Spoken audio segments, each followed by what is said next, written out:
중일전쟁 개전 당시 중국 육군은 정규군 200만 명에 비정규군까지 합쳐 350개 사단, 약 430만 명에 달했습니다. 그러나 이는 어디까지나 서류상의 숫자일 뿐이었죠. 그것은 중국군의 대부분이 지방 군벌이었기 때문이었습니다. 그러기에 무기와 훈련은 물론 심지어 군복조차 제각각이었습니다. 그러면 여기서 우린 그 당시 중국 군벌에 대해 잠시 살펴볼 필요가 있을 것 같습니다. 중국의 군벌은 강력한 군사력을 배경으로 정부와 의회에 대하여 상대적 독자성을 갖는 권력 집단을 말합니다. 그런 중국 군벌의 기원을 살펴보려면 태평천구의 난이 일어났던 시기로 거슬러 올라가야 합니다. 1850년 12월 태평천구의 난이 일어났을 때 청조정은 이를 진압할 능력이 없었습니다. 그래서 지방 총독들로 하여금 태평천국군에 맞서 싸우기 위한 군대, 즉 용인이라는 민병대를 모집하는 것을 허용하게 했죠. 이때부터 군벌이 생기기 시작했습니다.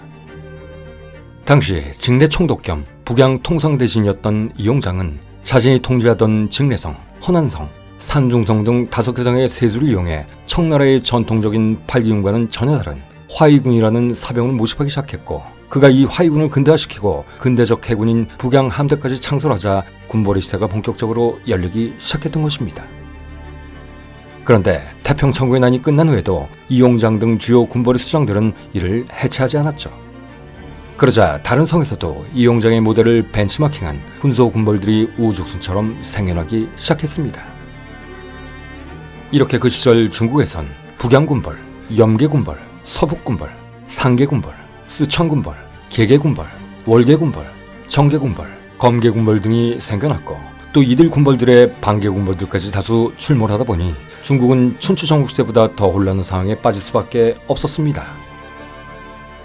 그런데 이들이 거느린 병사들은 국가에 대한 충성심보다 개인에 대한 충성심, 즉 군벌의 수장에 대한 충성심이 더 강했고, 전통무기와 현대무기를 적절히 혼합, 무장시킴으로써 오히려 청나라의 중앙보다 더 뛰어난 결집력과 전투력을 가지게 됐습니다. 그리고 19세기 후반 이런 군벌의 형태를 더욱 체계화시키고 화베이 지역과 만주 일대를 통일한 위안스카이가 더욱 거대화된 북양군벌을 장악하게 되면서 장제스의 북벌 이전까지 청일전쟁으로 망해가던 중국을 이들이 지배하게 된 것입니다. 그런데 아이러니하게도 이들 군벌을 조직화시키고 훈련시킨 교관의 대부분은 일본인들이었죠. 어쨌든 청일전쟁, 북벌내전, 만주사변, 중일전쟁이 끝나고 1, 2차 국공내전으로 중국이 공산화되기 전까지도 중국 군벌의 발언은 끊이지 않았습니다. 정말 지긋지긋한 생명력이었죠. 그래서일까요? 중국은 아직까지도 군벌에 대한 악몽을 생생히 기억하고 되씹고 있는 듯합니다. 아편전쟁으로 한번 망해봤던 경험 때문에 지금까지도 마약 범죄에 대해선 극형 집행을 서슴지 않듯 군대 역시 공산당의 통제에서 절대로 벗어나지 못하게 통제하는 것을 보면 말입니다. 이는 쿠데타를 방지하기 위해 만든 군내 정치원 제도라는 공산주의 특유의 군대 체계 때문이기도 하겠지만, 아마도 100여 년 전 중국을 혼란의 구렁텅이로 몰고 간 주범, 즉 군벌의 만행과 그 후유증에 대한 트라우마가 너무나도 깊기 때문일 것입니다.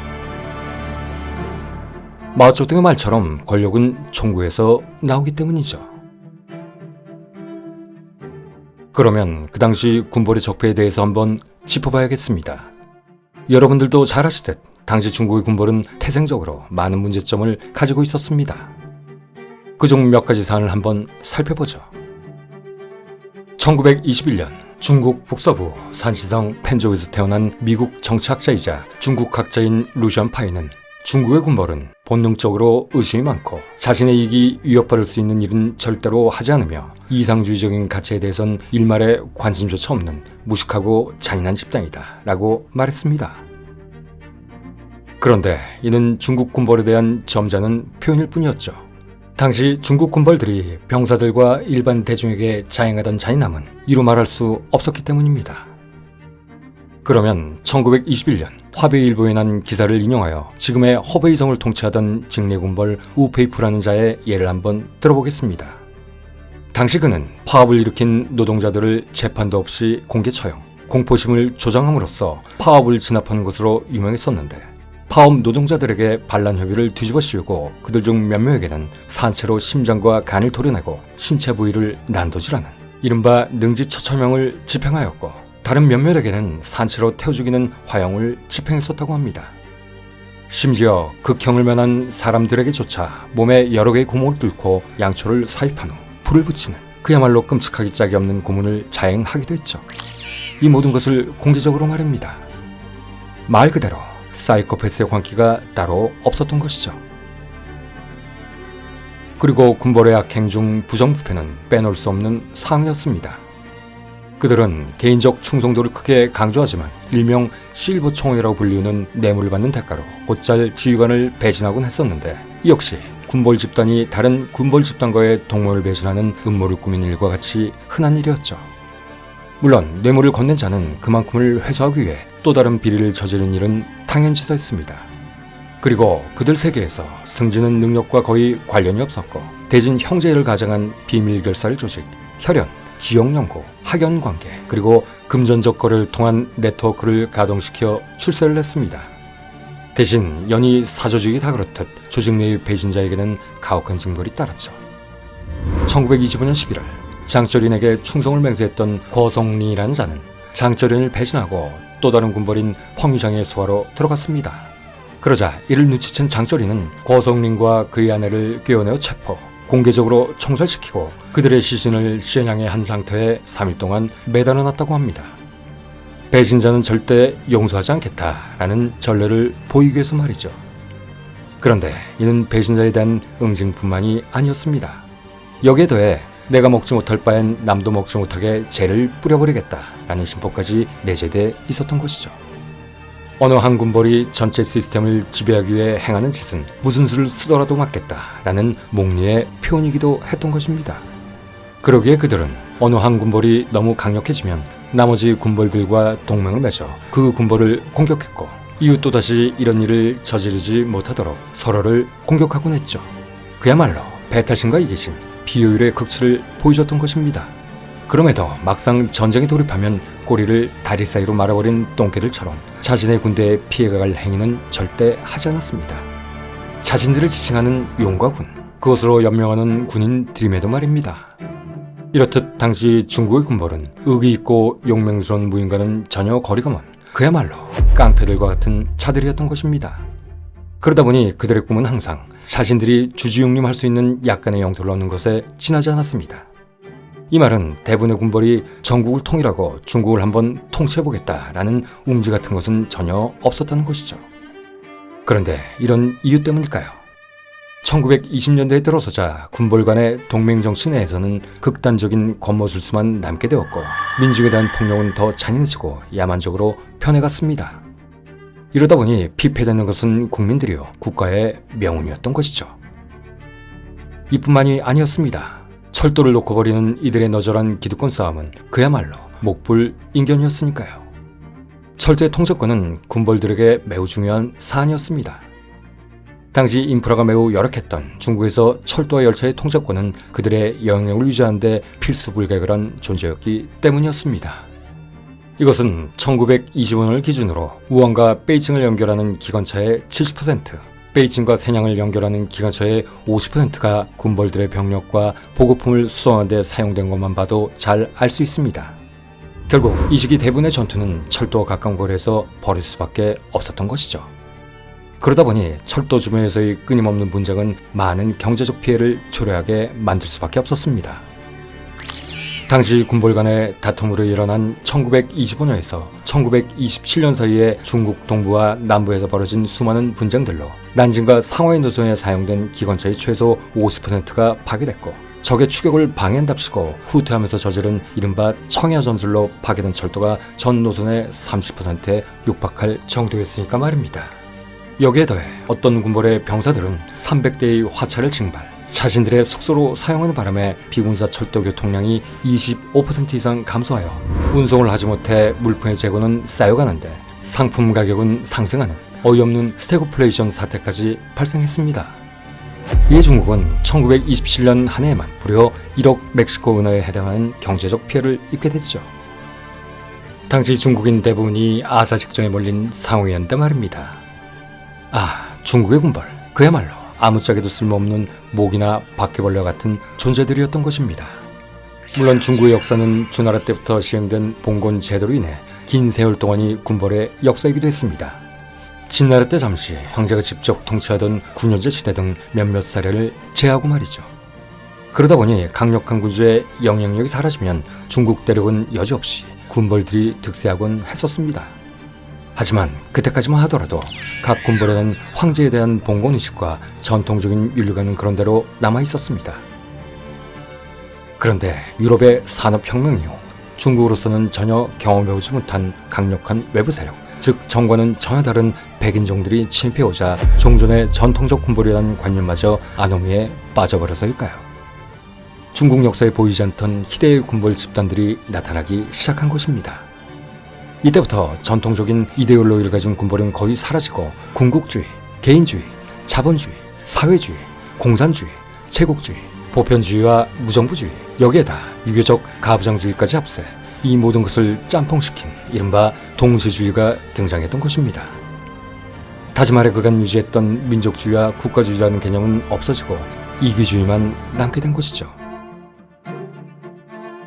그러다 보니 각 군벌의 통치자들은 자신의 영달, 대표와 향락에만 몰두하기 시작했고 군벌이라는 체제를 그저 자신의 입신양명을 위한 도구, 그 이상 그 이하로도 생각하지 않게 됐습니다.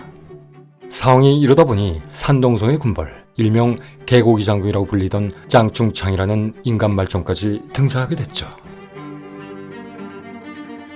도적 출신이었던 그는 스트레스를 받는 날이거나 무료한 날엔 어김없이 죄수를 불러다 놓고 칼로 죄수의 머리를 부숴버리는 것을 취미로 하는 완전히 미친놈이었습니다. 또한 술을 퍼마시는 날이면 연애에 초청한 사람들 앞에서 자신의 성기를 꺼내놓고 변태세제를 일삼던 그야말로 잡놈 중의 잡놈, 또라이 중의 상또라이였습니다. 그럼에도 자신의 상관에게 아부만 잘하면 이런 자들도 얼마든지 군벌 통치자로 출세할 수 있었습니다. 그리고 이런 자들 대부분은 일본에 부역하다 자진주의가 박탈되면 일본으로 망명해버리곤 했습니다. 대부분의 군벌들은 민족주의적 관념이나 애국주의적 관점은 1도 없는 말 그대로 매국노들이었던 것입니다. 물론 짱충장도 자신의 세력이 몰락하자 일본으로 망명했습니다. 그리고 결국 암살당했죠. 그러면 이런 자들을 우두머리로 삼던 병사들은 과연 어땠을까요? 그런데 이들 역시 마찬가지였습니다. 자신들끼리의 전쟁이 끝나고 혹여 패자가 되면 다소가 도적대로 돌변해버리곤 했던 것이죠. 하기야 애초에 도적대들이 전국을 유령하다 들어온 곳이 군벌이었으니 그게 그거긴 하지만 말입니다. 우리가 흔히 아는 마적대가 바로 이들 무리였던 것입니다. 한때 만주는 물론 화북 지역을 제패했던 중국 공산화의 영 장제랑의 아버지 장쩌린 역시 마적 출신이었으니까요. 이에 대해 중국의 어느 정치가는 군벌끼리 전쟁을 하면 도적이 군인이 되고 그 전쟁이 끝나면 군인이 도적이 된다라고 말했습니다. 이외에도 군벌이 저지른 병폐는 이루 말할 수 없이 많았습니다. 그러기에 거듭 말하거니와 작금의 중국, 즉 중국 공산당이 자신들의 군대를 절대로 공산당의 통제에서 벗어나지 못하도록 강력하게 붙잡아 놓고 있는 이유가 다 있는 것입니다. 하지만 그들의 의식 깊은 곳에 내재되어 있는 3천여 년의 역사를 자랑하는 군벌이라는 DNA가 과연 쉽게 통제될 수 있을까요? 어쨌든 1912년 신해혁명으로 인해 청나라가 전복되고 중화민국이 수입된 이듬해인 1913년 당시 중국 군벌의 맹주였던 위안스카이는 안흥성에는 딴처류이를, 장수성에는 펑고장을, 장시성에는 우리춘을, 후난성에는 탕시항명을 파견하고 이들 4명의 측근을 해당 지역의 총독으로 임명시켰습니다. 절대 죽지 않는 여왕 에올리언이 알을 까는 것처럼 말이죠. 이로써 위안스카이는 전국을 통일한 것과 다름없는 영토 통제의 최대 범위까지 자신의 세력을 확장시키게 된 것이죠. 소위 중호이라 불리는 중국 북부와 양쯔강 유역에 대한 확고한 통제권을 행사하게 된 것입니다. 그리고 1914년에는 국민당 정부가 제정한 헌법까지 개정하여 조약 및 전쟁 결정 권한과 그 외 상당한 비준 권한을 오직 자신에게만 부여시켰습니다. 사실상 새로운 황제로 등극한 것이죠. 그런데 아이러니하게도 중국의 위기와 비극은 이렇듯 독재를 일삼던 위안스카이가 사망한 1916년부터 본격적으로 시작됐습니다. 그의 죽음이 중국 전역에 권력 공백을 만들었기 때문이었죠. 앞서 말했듯 강력한 군주의 영역이 사라지면 새로운 군벌들이 득세한다는 중국 대륙의 섭리처럼 말입니다. 결국 이때부터 위안스카이가 알밖에 넣는 앞선 4대 친위 군벌들과 함께 태평천국의 난 진압 시기부터 용의의 모집이 횡행했던 쓰촨성, 산시성, 칭하이성, 닝샤성, 광동성, 광치성, 깐수성, 윈난성, 신장성 지역에서 크고 작은 군벌들까지 활개치기 시작했고, 이런 혼란스러운 배경에 광저우에 기반을 둔 순원의 국민당 정부와 베이징에 기반을 둔 위안스카이가 키워놓은 북양 정부가 대륙의 패권을 두고 본격적인 경쟁을 시작했던 것입니다. 끊임없는 내전을 통해서 말이죠. 그야말로 중국 역사상 전무후무한 군벌 내용 시대가 열려버린 것입니다. 그런데 이런 와중에 걸출한 인물들이 나타났습니다. 그들이 바로 장제스와 마오쩌둥이라는 군계의 이야기였죠. 그리고 선제적으로 북벌을 지향한 장제스에 의해 1928년 중국은 마침내 통일됩니다. 하지만 공식적으로 군벌의 시대가 끝나버린 걸까요? 그런데 그렇지 않았습니다. 몇몇 군벌은 중일전쟁의 한창인 1930년대를 거쳐 1940년대까지 계속 명맥을 유지해 나갔기 때문입니다. 중일전쟁은 물론 이어버려진 제2차 국공내전 내내 장제스와 국민당 정부를 괴롭히면서 말이죠. 그런데 말입니다. 어찌 보면 중국의 군벌이 지금의 중국 공산당을 만들게 하는 걸음이었을 수도 있습니다. 봉건적 사고방식과 온갖 불합리, 그리고 민중을 한낱 개돼지 취급하던 그들의 저급한 인식이 중국 민중, 특히 중국 농민을 깨어나게 했었으니까요. 어쨌든 그렇게 깨어난 중국의 민중들은 열렬한 소비에트주의자가 됐습니다. 그리고 그들은 마오쩌둥을 새로운 황제로 옹립했죠.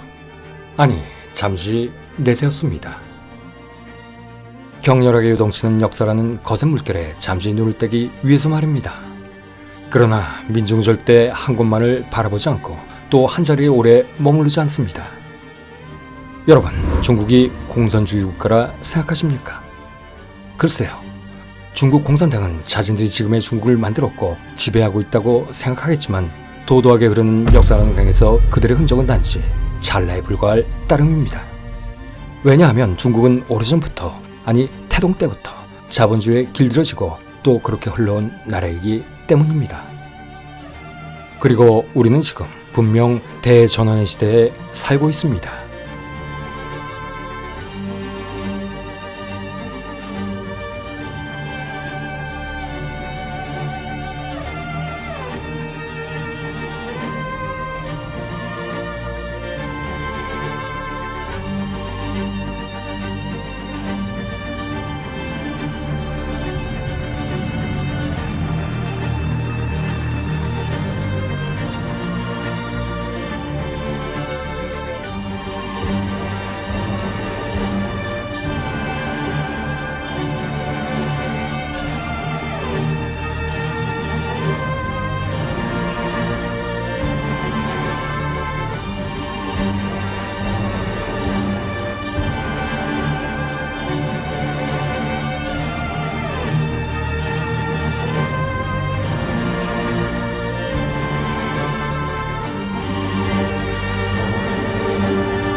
순원의 무지에서 선포됐던 제1차 국공합작과 장제스의 북벌, 이어진 제1차 국공합작의 결렬로 야기된 제1차 국공내전, 그리고 시안 사건으로 엮어진 제2차 국공합작, 여기에 1937년 루고우차오 사건으로 발발된 중일 전쟁까지, 이 같은 일련의 사태들이 줄지어 이어지는 혼란에도 불구하고 장제스는 군의 재편 작업을 착수하기 시작했습니다. 하지만 이는 베이핑과 텐진이 일본군의 수중에 떨어지면서 지지부진할 수밖에 없게 됐죠. 그럼에도 중일전쟁의 궤전은 내전 시절 봉건군벌들의 사병 집단에 불과했던 이전의 중국군을 중앙에 통제해 놓는 계기가 됐습니다. 이때부터 국부군이라 불리는 국군화를 실현할 수 있게 된 것이죠. 이에 따라 서구에서 최신 장비와 무기도 대거 수입해 군을 현대화한다는 작업 역시 적극적으로 추진됐습니다. 그러자 현대식으로 개편된 8개의 독일식 사단을 포함 중앙군 30개 사단이 선진적 군사훈련을 받게 됐고, 그 결과 병사 개개인의 사이가 높아지고 작전 수행 능력 역시 일본군에 비해 손색이 없게 됐습니다. 여기서 주목해야 할 것은 중앙군의 핵심인 87사단과 88사단 등 정예 교도소단의 장비를 당시 독일 국방군이 사용하는 장비와 거의 동일한 스펙으로 맞췄다는 것인데, 이는 바이마르 공화국 시절부터 독일 군사고문단을 초빙하고 아직도 전세계 매장량의 64.8%를 차지하고 있는 텅스텐을 비롯한 광물들을 독일에 제공함에 따라 그 대가로 독일제 군수품이 대대적으로 유입됐기에 가능했습니다. 이에 중일전쟁 초기 방금 말한 독일식 사단인 87사단과 88사단 같은 장제스의 친위부대들은 독일 국방군의 슈탈헬름 M1935 헬멧 같은 개인 장구와 역시 독일제 소총인 GW98의 라이센스 버전인 24식 보총, 개베어 1888의 라이센스 버전인 한양 88식 보총 같은 개인화기로 무장할 수 있었습니다. 하지만 전쟁 초기 제2차 상하이 사변에서 국부군의 주력인 중앙군이 대부분 소모돼버리는 바람에 오히려 중일전쟁 후반으로 가면 남아있던 독일제 장비, 소련제 장비, 그리고 공여받은 리엔필드 소총이나 브로디 MK1 헬멧 같은 영국제 장비, 스프링필드 M1903, M1 카빈 소총, 톰슨 기관단총 등의 미국제 장비, 심지어 일본군에게서 노획한 장비들까지 마구 뒤섞여버렸죠. 여기에 군대 지원하기로 체코슬로바키아에서 개발된 ZBLK-26 경기관총, 독일제 MG-13 경기관총, 소련제 맥심 토크레프 PM1910, 그리고 DP28 경기관총, 프랑스제 호스키스 M1922 경기관총, 중대 지원하기로 러시아에서 개발한 맥심 토크레프 PM1910, 1908년 독일에서 개발한 MG08, 이것을 카피해 1935년부터 한양 조병청에서 라이센스 생산한 자국산 24식 중기관총, 일본군도 사용했던 프랑스제 호스키스 M1914, 그리고 미국제 브라우닝 M1917과 M1919 등의 중기관총까지 잡다하게 운영됐습니다. 이러다 보니 탄약의 공동화가 이루어지지 않은 데다 워낙 보급체계 또한 전무한 상태여서 이것들의 운영에도 제한이 걸릴 수밖에 없었습니다. 결국 군의 편제와 무장을 모두 통일하는 사업은 1920년대에는 각 지방의 군몰들의 반란으로 이루어지지 못하다가 30년대 중반에 이르러서야 겨우 시작됐지만, 이마저도 중일 전쟁의 발발로 중앙군의 30개 사단을 모두 정비한 데는 이르지 못하게 됐죠. 이에 따라 군복 등 개인 지급 장비조차도 중일 전쟁 종전 시까지 각 부대마다 중구난방일 수밖에 없었는데, 군보의 경우 중일 전쟁 초기 중앙군의 독일식 사단 정도는 갈색 계통의 독일군 스타일의 카키색 군복과 슈탈헬름 헬멧, 가죽 탄입대 등으로 통일시킬 수 있었지만, 나머지 중앙군은 기존의 군복에 제1차 대전 시절 쓰다 남은 영국군 MK1 브로디 철모를 공여받았을 수밖에 없었습니다. 하지만 중앙군보다 훨씬 규모도 크고 언제 적으로 돌아설지 모르는 지방 군벌의 병사들에게는 이런 것마저도 지급되지 않았죠. 결국 군벌마다 다르긴 했지만 이들은 대체로 청해석 군복에 조악하기 짝이 없는 천으로 된 탄입대 등을 쓸 수밖에 없었고, 철모는 아예 지급도 되지 않아 중앙군이 버리고 간 영국제 브로디 철모를 주워 쓰거나 혹은 오스트리아군 스타일의 천으로 된 모자 또는 기존의 정모만을 쓰고 위험한 전장에 투입돼야만 했습니다. 그런데 말입니다.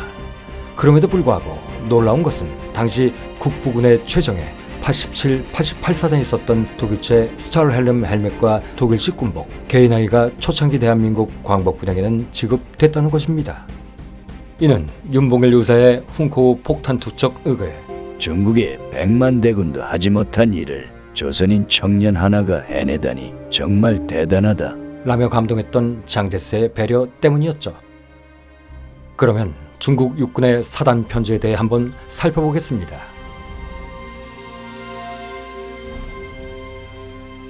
중일전쟁 직전 국민당군과 여기에 속한 군벌의 사단은 전형적인 사각 편제를 채택하고 있었습니다. 하지만 중국군 사단의 사각 편제는 제대로 된 사각 편제라 할 수 없었죠. 각각 2개 보병연대로 편성된 2개 보병여단을 기본적인 편제로 가지고는 있었다지만, 문제는 이들 보병여단을 지원할 사단의 각종 직할 부대가 터무니없을 정도로 열악한 수준이었기 때문이었습니다. 특히 포병 전력의 편성을 보면 이는 매우 심각한 상태였는데 포병이 사단당 불과 1개대대에 불과했기 때문이었습니다. 20여 년 전인 1차 대전 후 이미 폐지해버린 유럽 국가의 일반적인 사각 편제 보병사단도 2개 포병여대로 구성된 1개 포병여단을 하나씩 가지고 있었는데 말입니다. 이런 것을 보면 당시 중국 육군의 포병 전력이 얼마나 약했는지 알 수 있습니다. 그런데 이런 점은 일본군도 마찬가지였죠. 어찌 보면 지들끼리 도토리 키재기를 했던 것인데 다시 말해 두 나라 모두 시대에 뒤떨어진 편제를 가지고 있었던 것입니다. 물론 병력 부족에 탓도 있었겠지만 이런 이유 때문에 일본군 역시 중일 전쟁 내내 중국군에게 결정적인 승리를 이끌어내지 못했고 이어진 태평양 전쟁에서는 아예 작전다운 작전은 단 한 차례도 수행할 수 없었습니다. 하지만 일본군은 당시 기준으로 봐도 나름 제식화된 군대였고 또 전술적으로도 나름 숙성된 군대였기에 중일 전쟁 초기 중국군에 대해선 상대적 우위는 가질 수 있었습니다. 어쨌든 1930년대 기준 중국군 보병사단의 편제는 2개 보병여단에 달랑 1개 포병대대, 여기에 오직 인력으로만 모든 것을 해결하는 1개 공병대대 뿐이었습니다. 그런데 이마저도 중일전쟁 발발 당시 국민당 중앙군 직계사단 중 이런 포병대대와 공병대대라도 갖춘 사단은 그나마 15개 사단에 불과했을 뿐입니다.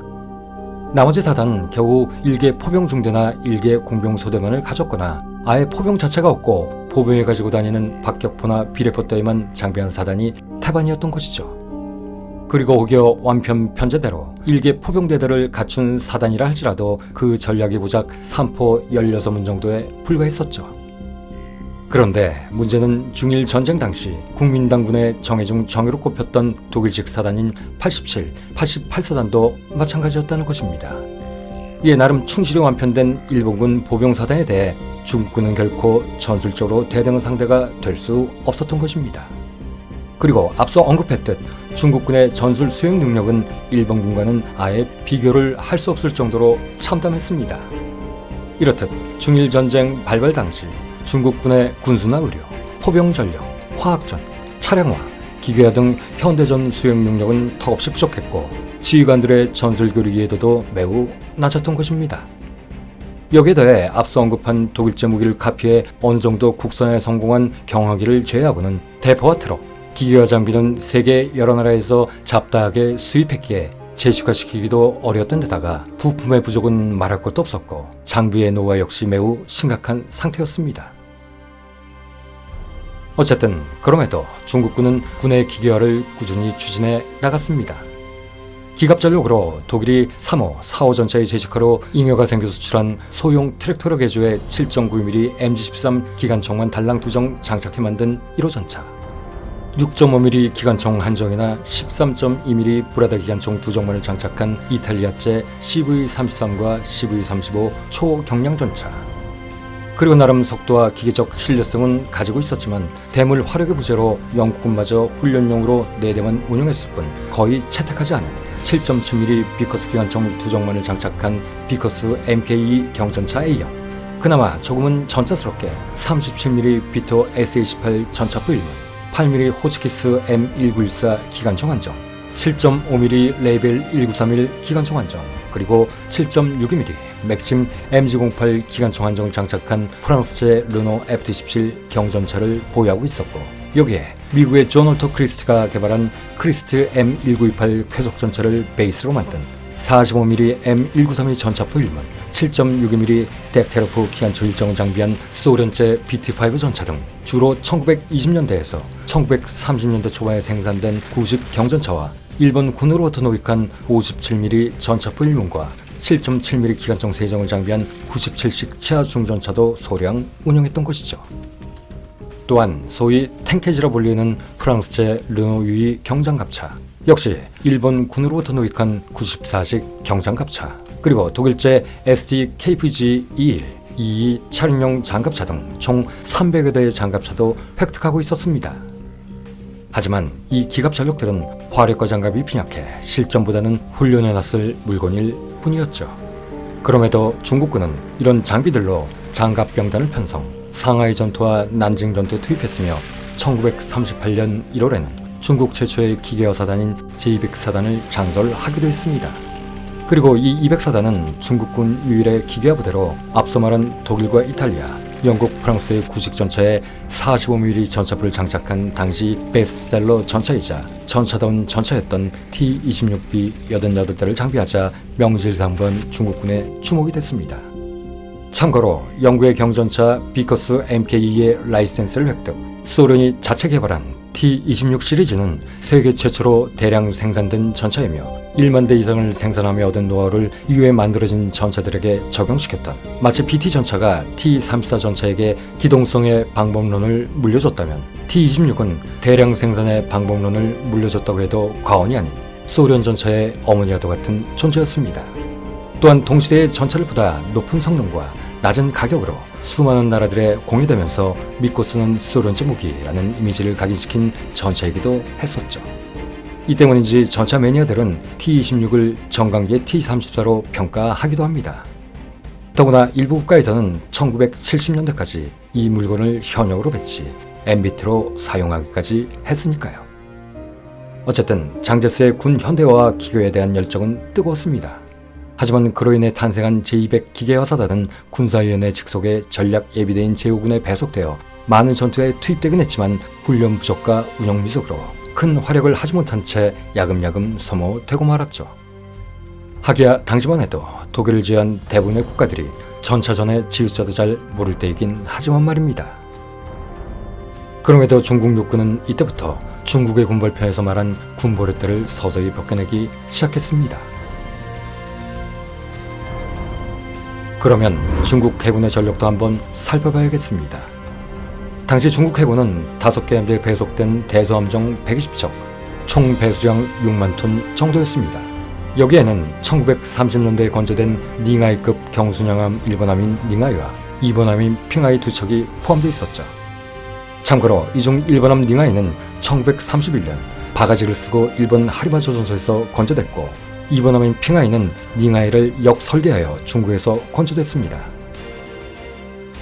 그런데 이 두 척의 경순양함을 제외하고는 강기색이나 해안의 수색과 정찰, 경비를 담당하는 수척의 포함을 제외한 대부분의 함선들은 청불전쟁과 청일전쟁에서 해군력이 괴멸된 후 이 용장의 해군 재건 계획에 따라 건조되거나 군벌들이 외국에서 수입한 소형함들을 중앙에서 일괄적으로 증발한 것들이었습니다.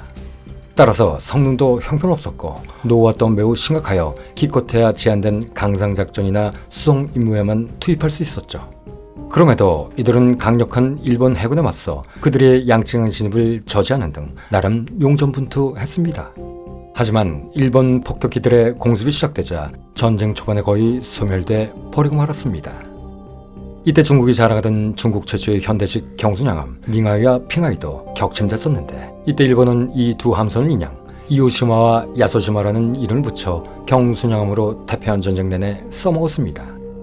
결국 미 해군에 의해 또다시 침몰을 해버리지만 말이죠. 어쨌든 일본 해군의 공격으로 간신히 살아남은 극소수의 함정들은 양쯔강 중상류에서 일본군이나 군소품을 실은 정크선단을 기습하거나 귀뢰살포, 함포사격 임무를 수행하는 등 나름 해군의 명목을 유지해 나갔습니다. 참고로 중일전쟁의 개전 시기인 1937년 7월 기준 당시 중국 해군 총사령관은 일본 해군 사관학교에서 유학한 장제스의 측근 중의 측근 쉔 헝리였고 그의 지휘하에 4개 함대가 편제돼 있었는데 4개의 함대를 통틀어 경순양함 2척, 장갑을 포기하고 속도와 기동성에만 중점을 둔 방어 순양함 10척, 이름만 구축함이었지만 어쨌든 구축함 3척, 소구경포만 달랑 장착한 포함 26척, 수송선 2척, 포레정 27척 등을 보유하고 있었습니다. 그리고 해병대에 해당하는 육전대 2개였던 3,800명 포함 약 1만 2천 명의 병력을 가지고 있었죠. 그러면 하는 김에 중국 공군에 대해서도 한번 살펴보겠습니다. 당시 국부군 공군, 즉 중국 공군은 난징, 상하이, 로양, 난창을 중심으로 전국의 12개 주요 항공기지와 262개 비행장에 산재돼 있었습니다. 중국 공군 역시 1937년 7월 기준으로 총사령관은 저우 쯔로우였고 그의 지휘 아래 난창에 있는 공군 사령부 직할로 폭격기 2개 대대, 전투기 2개 대대, 정찰기 1개 대대가 있었으며 공도와 주룡에 각각 폭격기 1개 대대와 전투기 1개 대대, 난징과 시안의 정찰기 1계대대씩을 청기하고 있었습니다.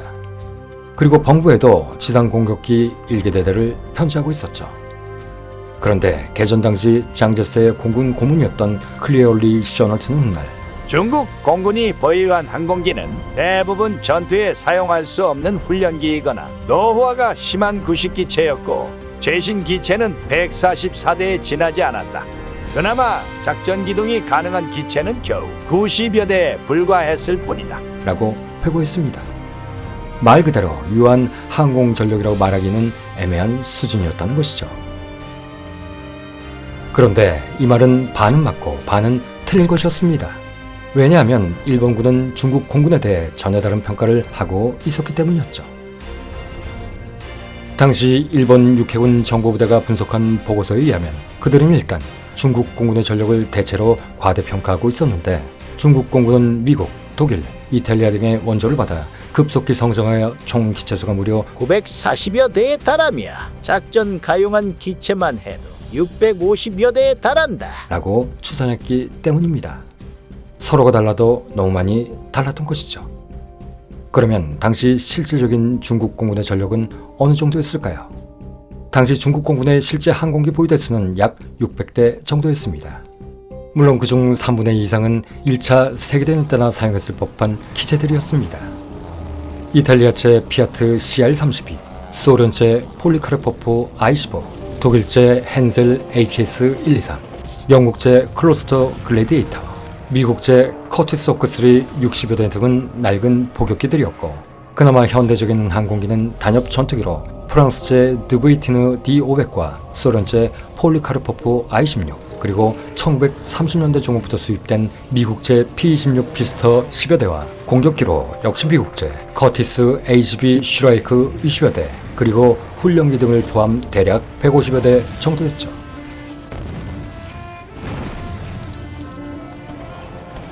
그런데 태평양 전쟁 발발 후 중국은 미국으로부터 랜드리스로 받은 A-26 공격기, P-36, P-38, P-40, P-51 등의 전투기 외에도 B-25 중폭격기와 B-27 중폭격기, C-47 수송기 등 총 1378대의 각종 항공기를 보유하게 되죠.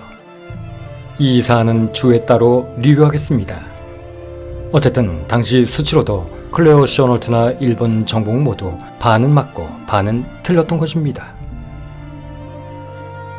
쇼널트는 거만한 미국인답게 미국제 항공기 이외의 항공기는 아예 전력 수치에서 제외시켜버린 것이고 일본군 정보부대는 어처구니없게도 중국 공군이 보유한 모든 기체를 작전 가능 기체로 판단해 버린 것이죠.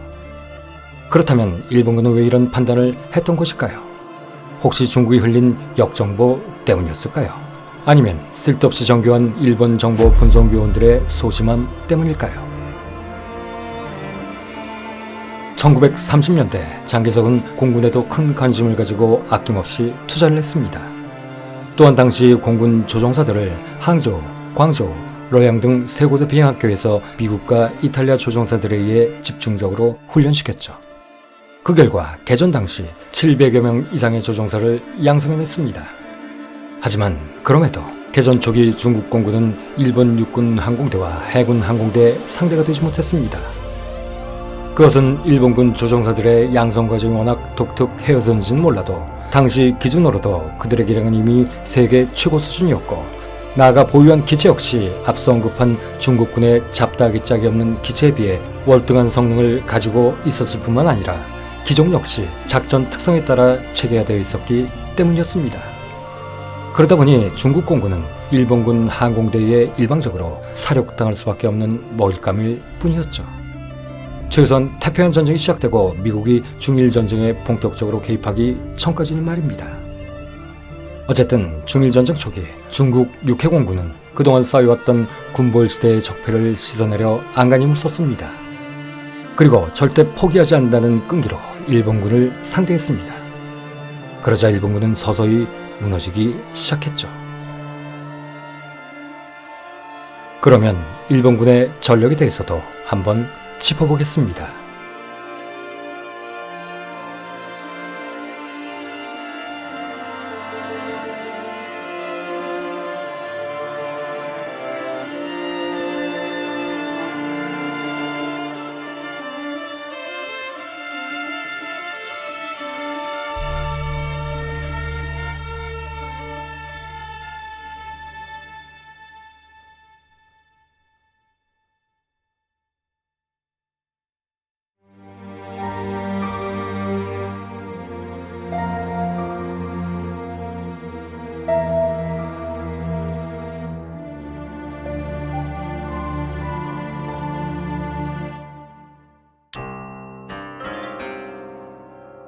전편에서는 중일전쟁 개전 당시 중국의 군벌과 그들의 군사력에 대해 살펴봤습니다. 그러면 이번 편부터는 그 시기 일본군의 군사력과 그들이 일으킨 전쟁의 허실을 세 가지 콘텐츠로 나눠 진행해 보겠습니다. 중일전쟁 직전인 1936년 당시 일본 육군은 17개 상설사단에 2개 보병연대, 2개 포병대대, 2개 기병중대로 편성된 4개 독립혼성여단, 그리고 4개 기병여단, 5개 포병여단, 3개 전차연대 등 상비군만 38만 명이었습니다. 그리고 예비군을 약 190만 명 정도 가지고 있었죠. 이것은 당시 일본군이 수행하던 작전 범위에 비해 상비군의 경우 그다지 많지 않은 규모인데, 그 이유는 러일 전쟁이 끝난 뒤 일본은 소규모 정예군만을 추구했기에 1936년을 기준으로 병시 현역 입대율이 입영 대상자의 15% 정도에 머물렀기 때문이었죠. 당시 일본은 국민개병제를 시행하고 있었음에도 입영 대상자 모두를 입대시켰다가는 산업과 경제 전반에 큰 타격을 줄 수 있다는 이유로 소수의 군대만을 유지했기에 일어난 현상입니다. 대신 우수한 인적 자원만 골라서 입영시켰기 때문에 질적으로 우수한 병사들을 확보할 수는 있었죠.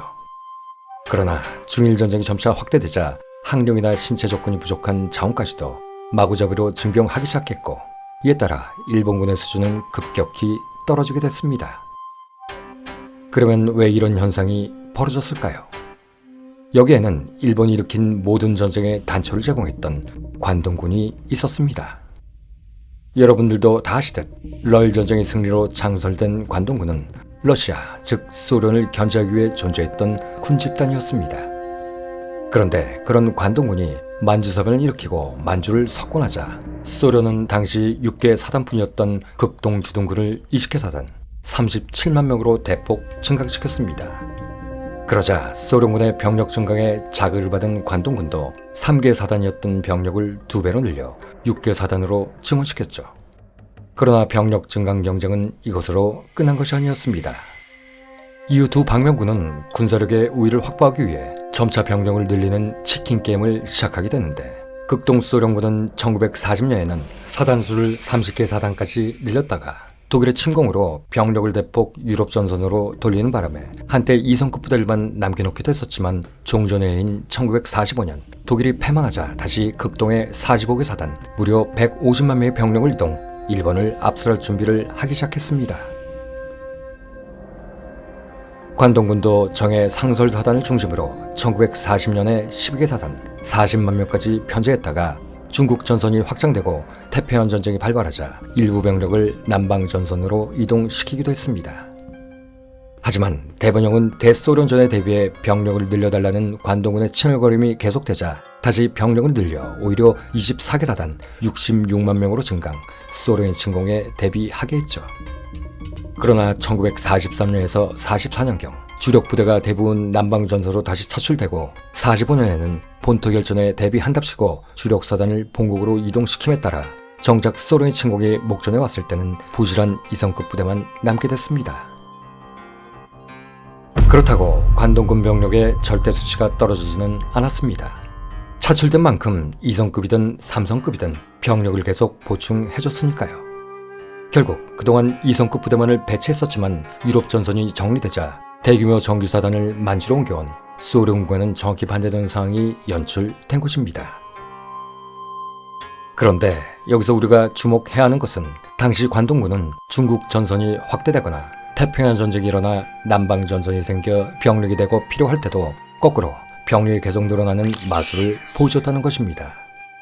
그러면 그 마술의 실체는 도대체 무엇이었을까요? 그것은 역시 관동군의 존재 여부, 즉 소련의 공격에 대비하여야 한다라는 것이었습니다. 글쎄요, 중일전쟁이 절정기에 들어갈 무렵에는 소련은 독일의 침공으로 국가 존망의 위기에 빠져 있을 때였고, 1944년 이후에는 중국 전선이 절망적인 상황이었는데 말입니다. 그렇다면 혹여 1939년 5월에 일어난 노문안 전투에서 소련군에게 호되게 당해왔던 트라우마 때문이었을까요?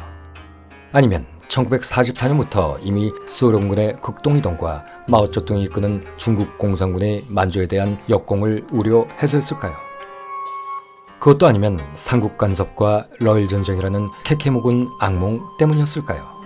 결론부터 말하자면 이륙 군사반란을 전후로 득세하기 시작한 도조 히데키, 스기야마 아지메, 도이하라 겐지 등 통제파 무리들이 중국 침공을 주창할 때 이저우라 간지 등 참모본부 내 대중국 전쟁 반대론자들이 펼쳤던 러시아의 부활과 중국의 각성이라는 대소련 정책의 이유가 현실화됐기 때문이었습니다. 세계 정세에 관해 문외한이었던 통제파 일당들이 막상 전쟁을 일으키고 보니 중국은 아무리 공격을 해봤자 무너지지 않고 오히려 자신들을 압박하기 시작했고, 소련은 공산 정권 수립 후 경제개발 5개년 계획을 통해 옛 러시아 제국의 위상을 되찾아가고 있었던 것입니다. 통제파들도 나름 소련을 견제한다는 이유로 중국 침략을 시작했지만 그 ABC 순서가 잘못됐다는 것을 깨닫기 시작한 것이죠.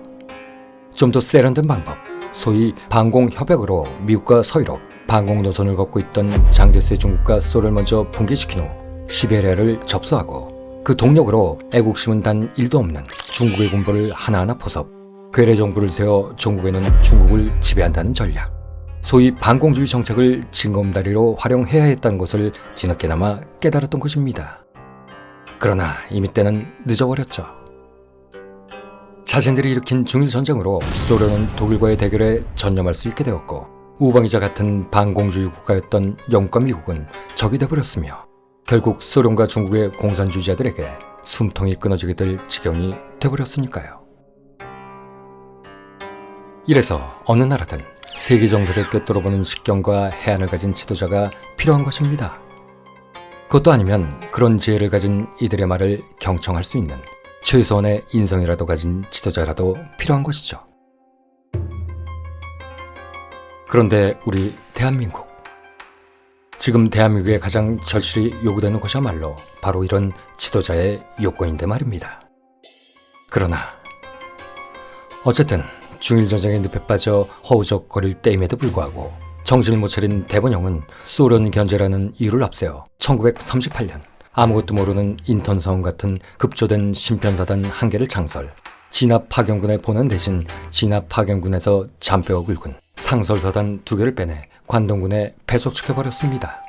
어처구니 없게도 중일전쟁으로 중국 전선이 끝도 없이 확장되고 있었지만 정예부대인 상설사단은 할 일이 없는 관동군에게 보내주고 급조한 애송이사단을 끔찍한 전쟁터인 중국 전선에 보내버린 것이죠. 그러다 보니 쓰잘데기 없던 관동군이야 8개 사단 중 무려 7개 사단이 제1, 2, 4, 7, 8, 11, 12사단 같은 최정예 상설사단으로 편제되게 됐습니다. 당시 관동군의 주요 임무가 비정규전이라 할 수 있는 항일 무장 세력과 비적 토벌 임무였을 뿐이었는데도 말입니다. 대신 전선이 끝도 없이 늘어나 대소면도 못 가릴 처지였던 진압파견군은 경험 없는 신兵사단을 주력으로 작전을 수행할 수밖에 없었습니다. 그렇습니다. 당시 통제파가 장악하고 있던 대본영은, 아니 일본 정부는 자신들의 분쟁 지역이 중국인지 아니면 소만 국경인지도 갈피를 못 잡고 허우적거리는 금치산 상태나 마찬가지였던 것입니다. 어쨌든 중일전쟁 개전 시기인 1937년 기준 일본 육군은 한꺼번에 4개 사단을 해체시켜버린 1925년에 우카기 군축으로 줄어든 17개 상설 사단 체제에서 1937년 7개 사단을 다시 창설시켜 조선군 1개 사단과 황실 군의사단 포함 총 24개 사단 체제가 됐습니다. 그런데 한반도에 주둔하던 1개 사단과 도쿄 방해를 위해 유일하게 본토에 남아있던 근위사단을 제외한 나머지 A급 상설사단 5개와 신설사단 1개가 할 일 없는 관동군에 배치될 때에도 정작 광대한 전사에서 실전을 치르던 진압파견군에는 고작 B급 상설사단 10개와 신설사단 6개만이 할당됐을 뿐이었죠. 결국 이런 병력 증강에도 불구하고 1938년에 들어서자 중국 전선은 도저히 빠져나올 수 없는 교착 상태에 빠져버리고 맙니다. 어찌 보면 이는 예정된 일이었습니다. 신설 7개 사단 전부를 중국 전선에 보내줘도 될까 말까 한 판에 알맹이는 몽땅 관동군에 활당해 줘버렸으니 그 결과야 불을 보듯 뻔한 일이었기 때문이었으니까요. 그러자 대본영은 이런 난국을 타개한답시고 고육직책으로 다시 한번 10개 사단의 추가 창설을 시도합니다. 그런데 대본영은 전선 교착의 극복을 빌미로 재차 어렵게 창설된 사단 중 또다시 9개 사단만 중국 전선으로 보내고 나머지 1개 사단은 관동군으로 배속시켜버렸습니다. 이어 1937년에 창설되어 아무것도 안하고 놀고 먹기만 하던 실전 경험은 전무한 관동군이야 26사단을 중국 전선으로 보내고 대신 중국 전선에서 베테랑 중에 베테랑으로 맹활약하던 전통의 정예사단인 7사단과 11사단을 빼내 한가기 짝이 없는 관동군으로 보내버리는 어처구니 없는 부대 이동까지 해버렸죠. 별 필요도 없는 관동군의 주머니에 항상 병력을 가득 채워넣어야 한다는 일본군 수뇌부의 습관적 강박관념 때문이었을까요?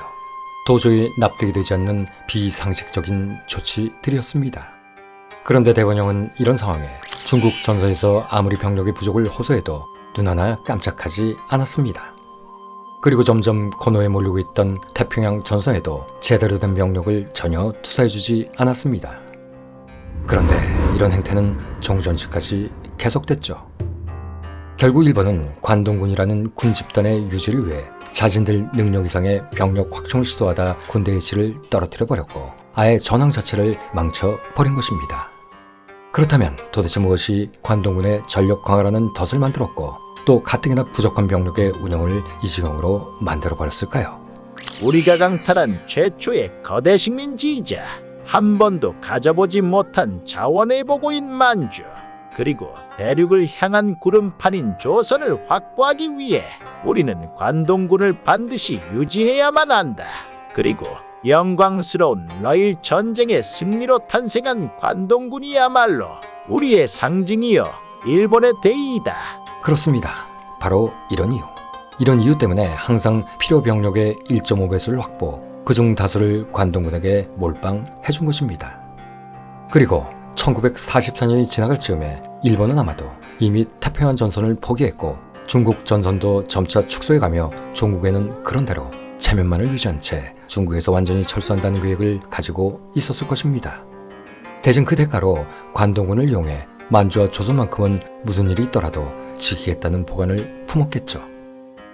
아니, 조선을 강제 병합하고 만주 침탈에 성공했을 때부터 이 영역이야말로 자신들이 절대 사수해야만 하는 불가침의 영역이라고 생각했을 것입니다. 본토와 조선, 만주만 지킬 수 있다면 다시 한번 일어설 수 있다는 허황된 망상을 갖고 말이죠. 생각만 해도 끔찍한 일입니다. 그러나 정작 써먹어야 할 결정적인 시가 도래했을 때 관동군은 어떻을까요? 1945년 8월 9일 일본의 마지막 숨통을 끊기 위한 소련군의 만주 전략 공세 작전이 시작되자 무려 71만 3천 명이나 되던 관동군은 새로운 미래를 위해 만주와 조선만큼은 지키겠다는 망상의 구현은커녕 남아하는 소련군을 막아 자국민이 탈출할 최소한의 시간을 벌어줘야 한다는 기본적인 임무조차 방기해버렸습니다. 그들은 그저 오합지졸, 그 이상도 아니 그 이하인 존재였던 것입니다. 그렇게도 국가의 명까지 망쳐가며 유지했던 군대였는데도 말입니다. 그런데 그런 관동군, 그들은 제대로 된 방어작전은 단 한 번도 하지 못하고 모두 도주하다 결국 병력의 84% 이상이 소련군의 포로가 돼버리고 말았습니다. 그야말로 중일 전쟁 초기 한심하기 짝이 없었던 중국군보다 더 한심한 군대였던 것이죠. 중국 전선으로 가야 할 소중한 병력을 중간에서 빙땅만 치던 마치 사고만 치고 아무 일도 하지 않는 마에가는 집안의 주정뱅이 마다를 같은 존재처럼 말입니다. 소련군의 만주 전략공세작전, 이 흥미로운 콘텐츠는 일본 제국의 흥망 시리즈 말미에 자세히 리뷰하겠습니다. 다시 본론으로 돌아와 방금 말했던 중국 전선의 증원을 위해 1938년에 시행된 10개 사단의 창설. 어쨌든 이때부터 모두에 언급했듯 일본군의 질적 저하가 본격적으로 일어나기 시작했습니다. 10개 사단의 증설을 위해 기존의 현역 대상이었던 갑종 이외에도 보충역인 제1을종과 제2을종까지 징병하기 시작했고 또 그 대부분을 훈련도 제대로 시키지 않고 중국 전선으로 보내버렸기 때문이었죠. 지금으로 따지자면 공익근무 요원들까지 모두 현역으로 입대시킨 후 기본적인 제식훈련과 행진하는 법, 군가 외우기, 총 쏘는 법만 대충 가르치고 전장에 내던져버린 것입니다. 그리고 그것으로도 부족했는지 현역을 마치고 예비역 5년 4개월까지 마친 민간인들도 다시 징집하기 시작했습니다. 또 한 발 더 나아가 예비역을 마치고 예비군과 민방위의 중간 단계인 후비역까지 마친 노인들까지도 재징집했죠. 여러분 상상해 가십니까? 지긋지긋한 군복무를 마치고 더 지긋지긋한 예비군까지 마친 후 이가 갈리는 민방위까지도 끝낸 사람이 부록이 다 된 나이에 다시 현역으로 끌려나가는 심정.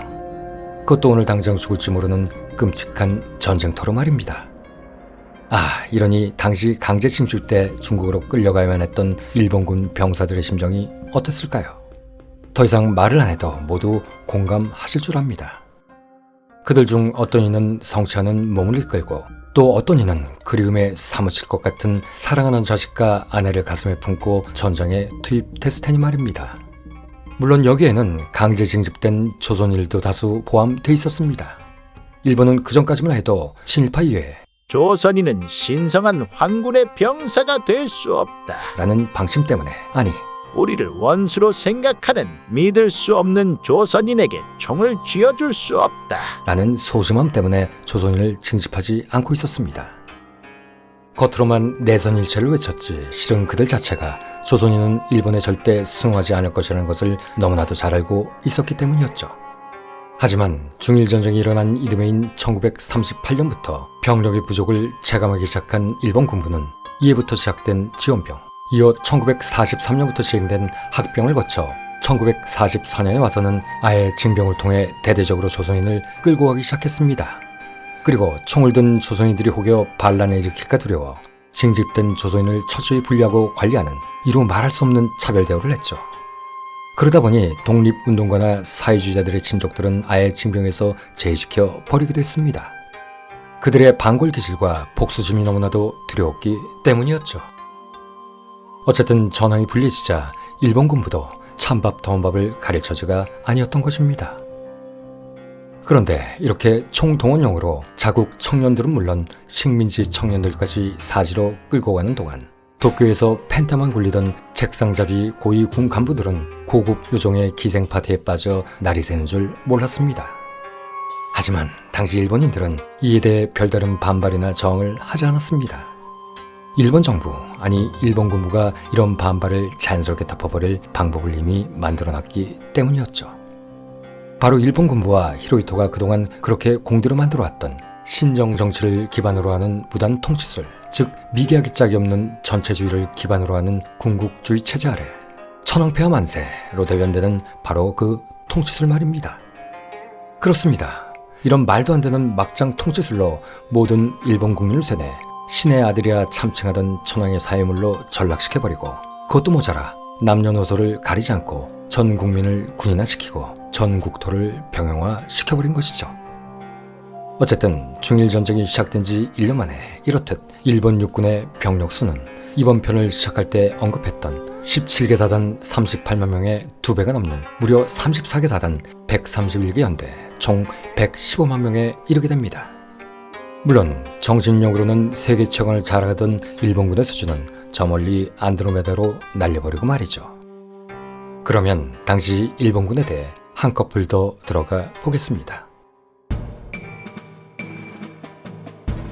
당시 일본은 앞서 말했듯 예비군의 숫자는 많았지만 막상 유사시 신속하게 이들을 동원하여 전선에 투입할 수 있는 시스템은 제대로 갖춰져 있지 않았습니다. 물론 메이지 유신 이래 오랜 전통을 유지하던 17개 상비 사단들은 장비도 나름 충실한 데다 전원 갑종 등급으로 구성되어 있어서 나름 강력한 전투력을 가지고 있었지만 말이죠. 그러나 전쟁이 장기화되자 이들만으로는 병력이 부족했기 때문에 앞서 말한 바와 같이 급히 새로운 사단을 대대적으로 창설하기 시작했습니다. 하지만 이들 부대는 신병과 예비군이 대부분인데다가 훈련된 간부와 하사까지 부족해서 심각한 질적 저하에 시달릴 수밖에 없었습니다. 일본군의 강점은 구타 등 가혹행위에 점철된 것이긴 했지만 어쨌든 초급 장교와 하사관을 중심으로 한 병사들의 강인한 인내심과 훈련, 철저한 복종 문화에 있었는데 말이죠. 거기에다 현대전에 필요한 화력과 기계와 장비는 서구 열강에 비해 비교할 수 없을 정도로 낙후돼 있었고 기동전에 필수적인 차량은 턱없이 부족했습니다. 그것은 1930년대 내내 군부가 군의 현대화 전술 교류의 개발 대신 정치 개입과 파벌 싸움에만 몰두한 결과였죠. 이로 인해 당시 일본군의 무기와 장비의 수준은 러일 전쟁 시절과 크게 다를 바가 없었습니다. 특히 중국과 마찬가지로 가장 낙후된 분야는 병창과 수송 분야였는데 일본군의 병창과 수송 역량은 열강들 중에서도 가장 후진적이었습니다. 마치 19세기 보불전쟁이나 미국 남북전쟁 당시의 수준과 비슷할 정도로 말입니다. 특히 수송 능력의 부족으로 일본군의 이동은 주로 철도와 음화에 의존했기에 작전 수행에 심각한 제약을 받을 수밖에 없었습니다. 대부분의 병사들이 자기 발에 의존해 광활한 중국 땅을 그저 터벅터벅 걸어가야만 했던 것이죠. 그리고 이런 수송 능력의 한계는 병참 능력의 저하로도 고스란히 이어졌는데, 공세를 시작하려면 병력은 물론 필수적인 탄약이나 식량 등 필요한 모든 물자를 온갖 수단을 동원해 장시간에 걸쳐 공격 개시 지점까지 수송해야만 했습니다. 이러다 보니 공세 지점까지는 어찌어찌 맞춰 공격을 시작한다 하더라도 공격 부대가 중국군의 제1선을 돌파해 들어가면 그 공격 부대의 진격 속도를 병참 부대가 미처 따라가지 못해 전장을 장악하고 정권을 확대하는 것은 한계가 있었습니다. 상황이 이러니 철도와 도로가 빈약한 내륙 깁스위까지 진격하는 것은 사실상 불가능했죠. 그런데 일본군의 치명적인 약점은 다른 곳에도 있었습니다. 그것은 당시 일본군의 편제는 사단이 최상의 편제였고 그 이상의 편제는 전시에만 임시로 편성됐었다는 점입니다. 일본군은 당시 여타 유럽 열강들의 군대처럼 향토연대 체제였기 때문에 본토에 주둔하던 근위사단을 제외하고는 모든 연대의 병사들은 서로 동양 출신들이었습니다. 그러다 보니 같은 부대원끼리의 결속력은 매우 강했지만 타 부대에 대해선 매우 배타질 수밖에 없었습니다. 반면 유럽 국가들의 군대는 제1차 세계대전의 경험으로 이런 향토연대의 맹점을 잘 알고 있었기에 이를 군종과 교리 또는 군율로 어느 정도 상쇄시킬 줄도 알았습니다. 하지만 일본군은 그런 경험조차도 없었죠. 럴 전쟁 때에도 서단 통합 합동 군사작전은 거의 없었고 그 광대한 지역에서 비효율적이기 그지없는 사단 단독 작전이 대부분이었기 때문이었습니다. 그리고 여기에는 그들만의 전매 특허인 파벌 싸움까지 얽혀져 있었죠. 이렇듯 일본은 군 단위의 통합 군사 작전이라는 교리 자체가 존재하지 않은 군대였던 것입니다. 그럼에도 중일 전쟁이 확대되자 일본군은 광활한 중국 대륙에서 어쩔 수 없이 여러 개의 사단으로 구성되는 야전군을 편성할 수밖에 없었습니다. 하지만 군사령부가 예하사단들을 제대로 장악하지 못하게 되자 결국 사단별로 제각기 작전을 수행하는 단독 작전 형태로 다시 되돌아가 버렸죠. 장군들 역시 대병력을 입체적으로 지휘해본 경험도 또 그런 교류를 연구해본 적도 없었기 때문이었습니다. 물론 이때도 파벌이라는 문제는 여지없이 개입됐죠. 결국 중일 전쟁 당시 일본군은 독일군이 유럽에서 보여준 입체적인 기동전이나 대규모 포위 선멸전 같은 전격전은 흉내 낼 수조차 없었던 것입니다. 반면 중국군은 이런 일본군의 약점을 간파해 그렇지 않아도 사단별로 쪼개져 산발적이고 국지적인 작전 위에는 구사할 줄 모르던 일본군을 더욱 깊숙이 유인해 분산시킨 다음 사방에서 단순의 포위, 각계격파하는 전술로 큰 타격을 입히곤 했습니다. 그리고 여기에 맞춰 피점령지 내에서의 게릴라 활동 역시 멈추지 않았죠. 결국 이 때문에 일본군은 중일 전쟁 내내 중국의 해안선과 도로, 철도 같은 주요 전략 지점을 단지 점과 선으로만 확보했을 뿐 전쟁 기간 내내 단 한 번도 중국 대륙의 어느 일부라도 완전히 장악할 수 없었던 것입니다.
전편에서는 중일 전쟁 당시 개걸적인 일본군의 전력과 관동군의 존재 이유에 대해 살펴봤습니다. 그러면 이번 편에서는 한 발 더 들어가 당시 일본군의 세부적인 전력에 대해 짚어보겠습니다. 먼저 일본군의 기갑 전력. 당시로서 신무기였던 전차는 만주사변 당시 북만주 침공 때 처음으로 실전 사용되었고, 이후에도 상하이 사변과 러어 사변에서도 중국군의 방어선을 돌파하는 데 큰 활약을 했었습니다. 제1차 세계대전이 끝날 무렵 일본군은 기갑전과 전차에 관심을 보였고, 1918년 10월부터 영국과 프랑스로부터 다양한 모델을 수입하기 시작했습니다. 그 모델들은 전차의 시조라 불리우는 영국의 마크4 한 대와 중형 전차였던 마크8 위핏 6대, 나중에 일본 육군이 A식 전차로 지정하는 프랑스제 르노에프티 10세대였죠. 그리고 이렇게 일본에 들어온 전차들의 성능시험은 성공적이었습니다. 이에 일본 육군은 1925년 아예 기갑부대를 창설하기로 결정, 3개의 경전차대대와 1개의 중전차대대를 편성할 계획을 세우게 됩니다. 그러나 문제는 당시 일본은 전차를 생산한 능력이 전혀 없었다는 것이었습니다. 따라서 일본 군부는 영국과 프랑스에서 활동하고 있던 전차 구매 사절단을 통해 아예 새로운 전차를 개발해달라고 각국의 전차 제조사에 요청하라는 지침을 내리게 되죠. 그러나 당시 최신 전차는 자국 기갑부대에 공급하는데도 어려움이 있는 데다 신무기였던 전차 제작 기술 자체가 극비상이었는지라 이는 쉽게 실현될 수 있는 문제가 아니었습니다. 이에 어쩔 수 없이 일본 육군은 이미 구식화되기 시작한 영국의 중형전차 마크10와 그보다는 신식이었던 프랑스의 르노에프티를 수입할 수밖에 없게 됐습니다. 그럼에도 일본 육군의 기갑부대 창설에 대한 열정은 식지 않았죠.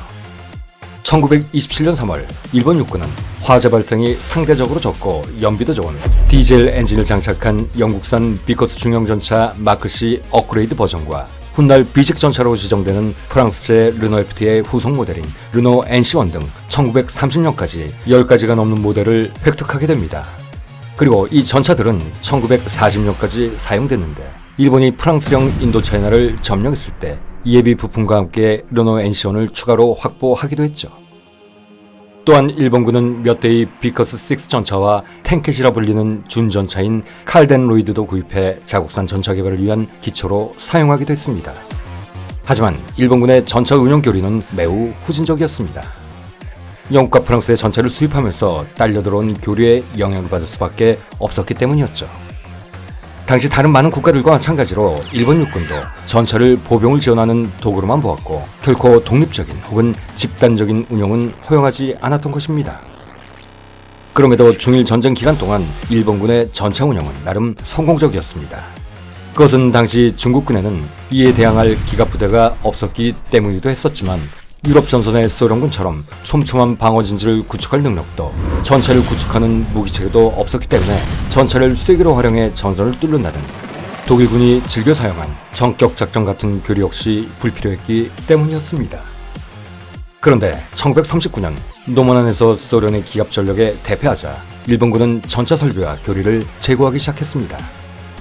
하지만 전차를 보병을 지원하는 장비라는 개념에는 여전히 변함이 없었고, 더구나 태평양 전쟁이 시작되자 무기 개발 및 생산 우선순위가 군함과 항공기 생산으로 옮겨가 버리는 바람에 육군용 기갑 차량 생산을 위한 지원은 거의 없어지게 됐죠.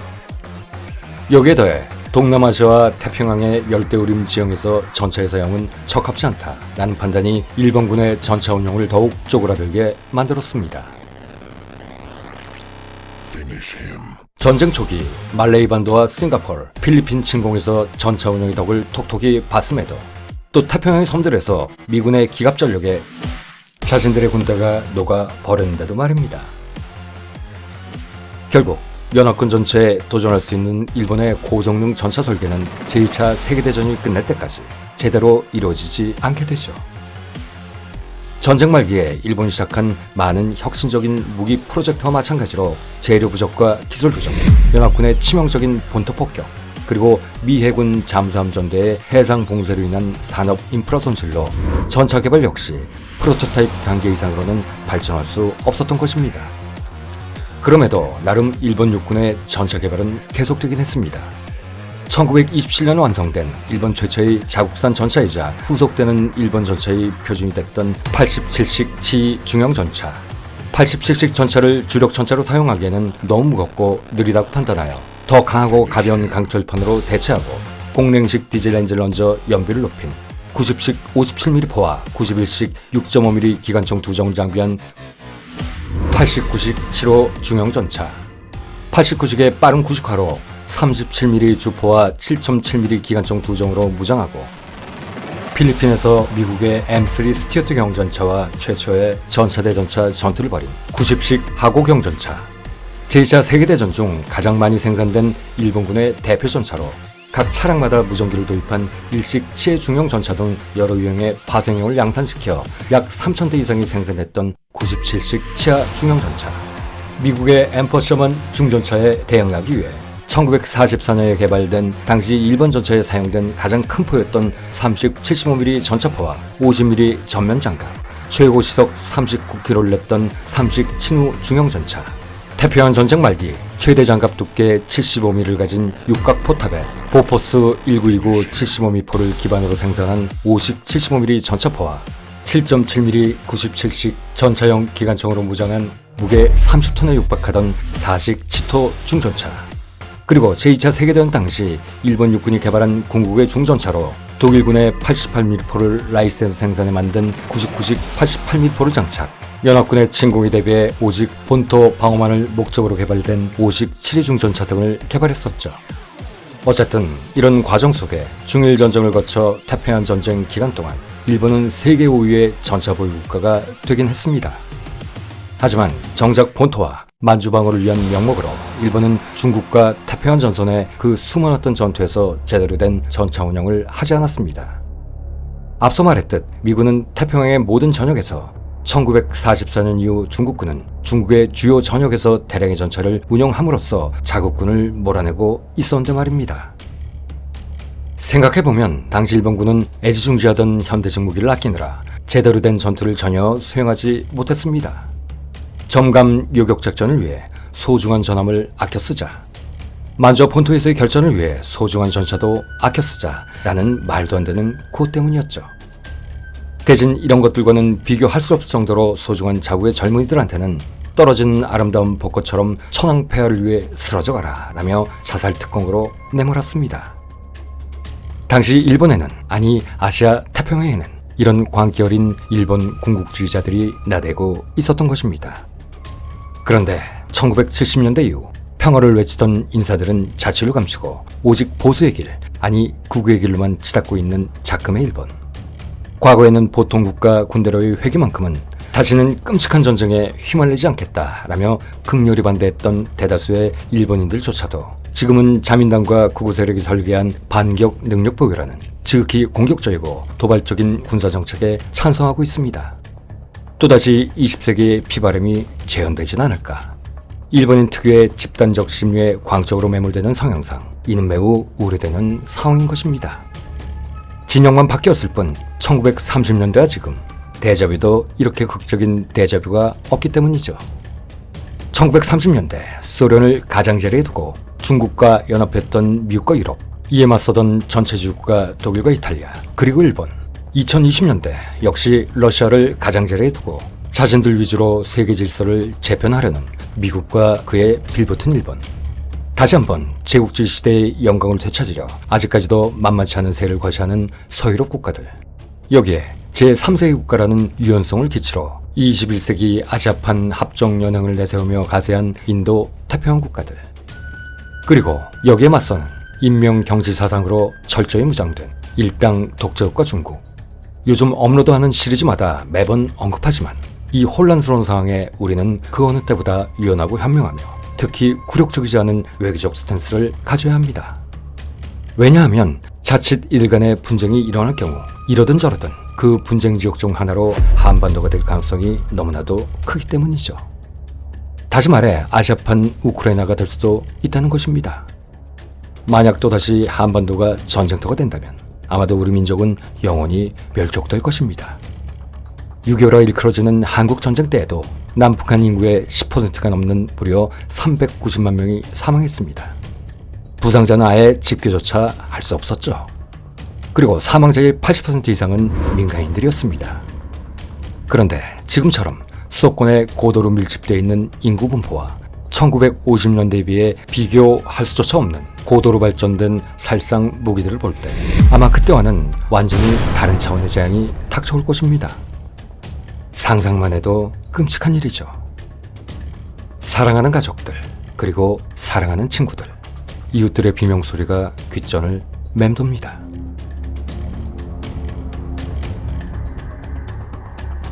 어쨌든 앞서 말한 일본의 기갑전력에 대응하기 위해 중국군도 1936년 당시로서는 세계 최강의 성능을 자랑하던 37mm PAK-36 대전차포를 독일로부터 도입, 실전 배치하긴 했습니다. 하지만 일단 수량이 너무나도 적었고 훈련 또한 너무나도 부족했죠. 만약 당시 중국군이 충분한 수량의 PAK-36류의 대전차 장비를 보유하고 있었더라면 아마도 일본군에게 매우 큰 위협이 됐을 텐데 말입니다. 반면 이렇듯 대전차 장비가 터무니없이 부족했던 중국군이었기에 거꾸로 중일전쟁 초기 일본군 입장에서 이는 매우 유리한 조건이었습니다. 전쟁 초반 주요 전장이었던 중국 동북지역은 독일이 전격전을 벌였던 서부 유럽과 유사한 환경으로 산악지대가 적고 광활한 평화가 대부분이었기 때문이었습니다. 즉 전차를 대량으로 운영하는 기동전을 펼칠 수 있는 최적의 조건이었던 것이죠. 하지만 일본군에게는 문제가 있었습니다. 당시 일본인들의 한계, 즉 자살 특공에 관한 상상력을 빼면 포지티브한 상상력이라고는 단 1도 없는 그들의 한계가 여실히 드러났기 때문이었습니다. 앞서 말했듯 당시 일본군의 수뇌부는 전차를 단지 군마 대용이나 보병의 화력 지원을 위한 이동식 포대로만 취급했었습니다. 그저 군마를 대체하는 조금 색다른 기계 장치 정도로만 생각했던 것이죠. 그리고 그들이 보유한 전차도 문제였습니다. 당시 일본군의 전차는 장갑판을 용접하는 대신 볼트 접합으로 마무리하는 등 장갑이 계란 껍질같이 약했고 고속포 개발의 부진으로 화력 역시 빈약했으며 기계적 신뢰성까지 낮아 가혹한 전쟁의 환경을 제대로 견디지 못하고 쉽게 고장을 일으키기 일쑤였습니다. 그리고 일천한 공업력으로 생산성마저 낮아 당시 주력 전차였던 89식 7호 중형 전차의 경우 월 생산량이 2대에서 3대에 불과할 뿐이었죠. 그러다 보니 독일군의 전격전처럼 전차를 선봉부대의 창으로 활용한다는 전술 개념 하에 생각할 수조차 없었습니다. 거기에다 개전 당시 일본군이 보유한 전차 수로 해봐야 고작 600여 대에 불과했습니다. 그런데 그마저도 대부분 본토나 소련의 공격에 대비해 수오만 국경에 배치돼 있었죠. 또한 독일군처럼 독립된 기갑사단을 만든 대신 영국이나 프랑스, 심지어 중국처럼 전차를 보병사단의 중대나 대대 단위에 분산 배치했기에 전장에서 큰 위력을 발휘할 수도 없었습니다. 당시 일본군 공세의 핵심은 어디까지나 보병이었고 그 교리마저 항공기의 근접 지원과 포병 화력으로 적진을 돌파한다는 개념이었기 때문이었습니다.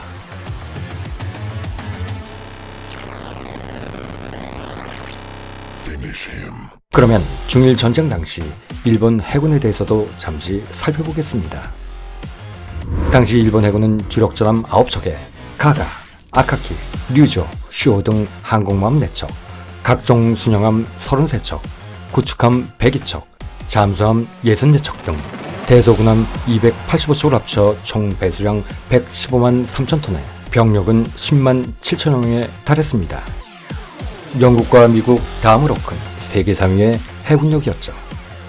물론 승조원의 수준도 세계 최고 수준이었고 시대에 뒤떨어진 육군과는 달리 기술 수준도 상당히 높았습니다. 그러나 일본 해군 전부가 중일전쟁에 투입되지는 않았습니다. 주력 함대인 연합함대와 별도로 일본 해군에선 나름 이성급 전력이었던 제3함대를 상하이 방면에 배치시켜 중국 연안과 동주국해를 전담케 했을 뿐이었죠. 전쟁도 상대에 맞춰서 하는 법.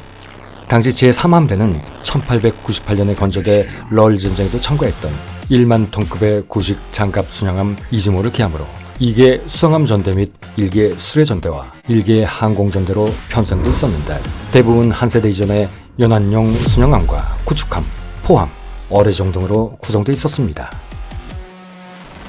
이는 일본 해군의 전략상 적 주력 함대와의 결전은 연합함대의 역할인데다 어차피 중국 해군은 별 위협이 되지 않으므로 이 정도로도 충분하다고 생각했기 때문이었습니다. 여기에 2,500여 명의 해군 특별육전대가 제3함대에 배속돼 상하이의 일본 조기지 경비를 명목으로 주둔하고 있었습니다. 그러다 제2차 상하이 사변, 즉 상하이 전투가 일어나자 일본은 제3함대의 전력을 대폭 증가하고 여기에 제4함대까지 증원시켰습니다. 제3함대와 제4함대를 묶어 아예 하세가와 키요시 해군대장을 사령장관으로 하는 진화방면 함대를 창설했던 것이죠.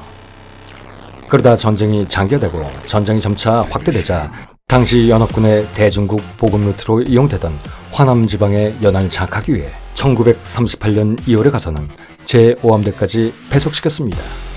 하지만 중일전쟁 당시에는 일본 해군이 워낙 압도적인 데다 개전 초반 양쯔강 하류에서 벌어진 장인해전에서 중국 해군을 단숨에 경멸하고 주요 군함과 해군 기지를 제압했었기에 전쟁 기간 내내 이렇다 할 해전은 없었습니다. 그러면 여기서 장인해전에 대해 잠시 살펴봐야겠습니다.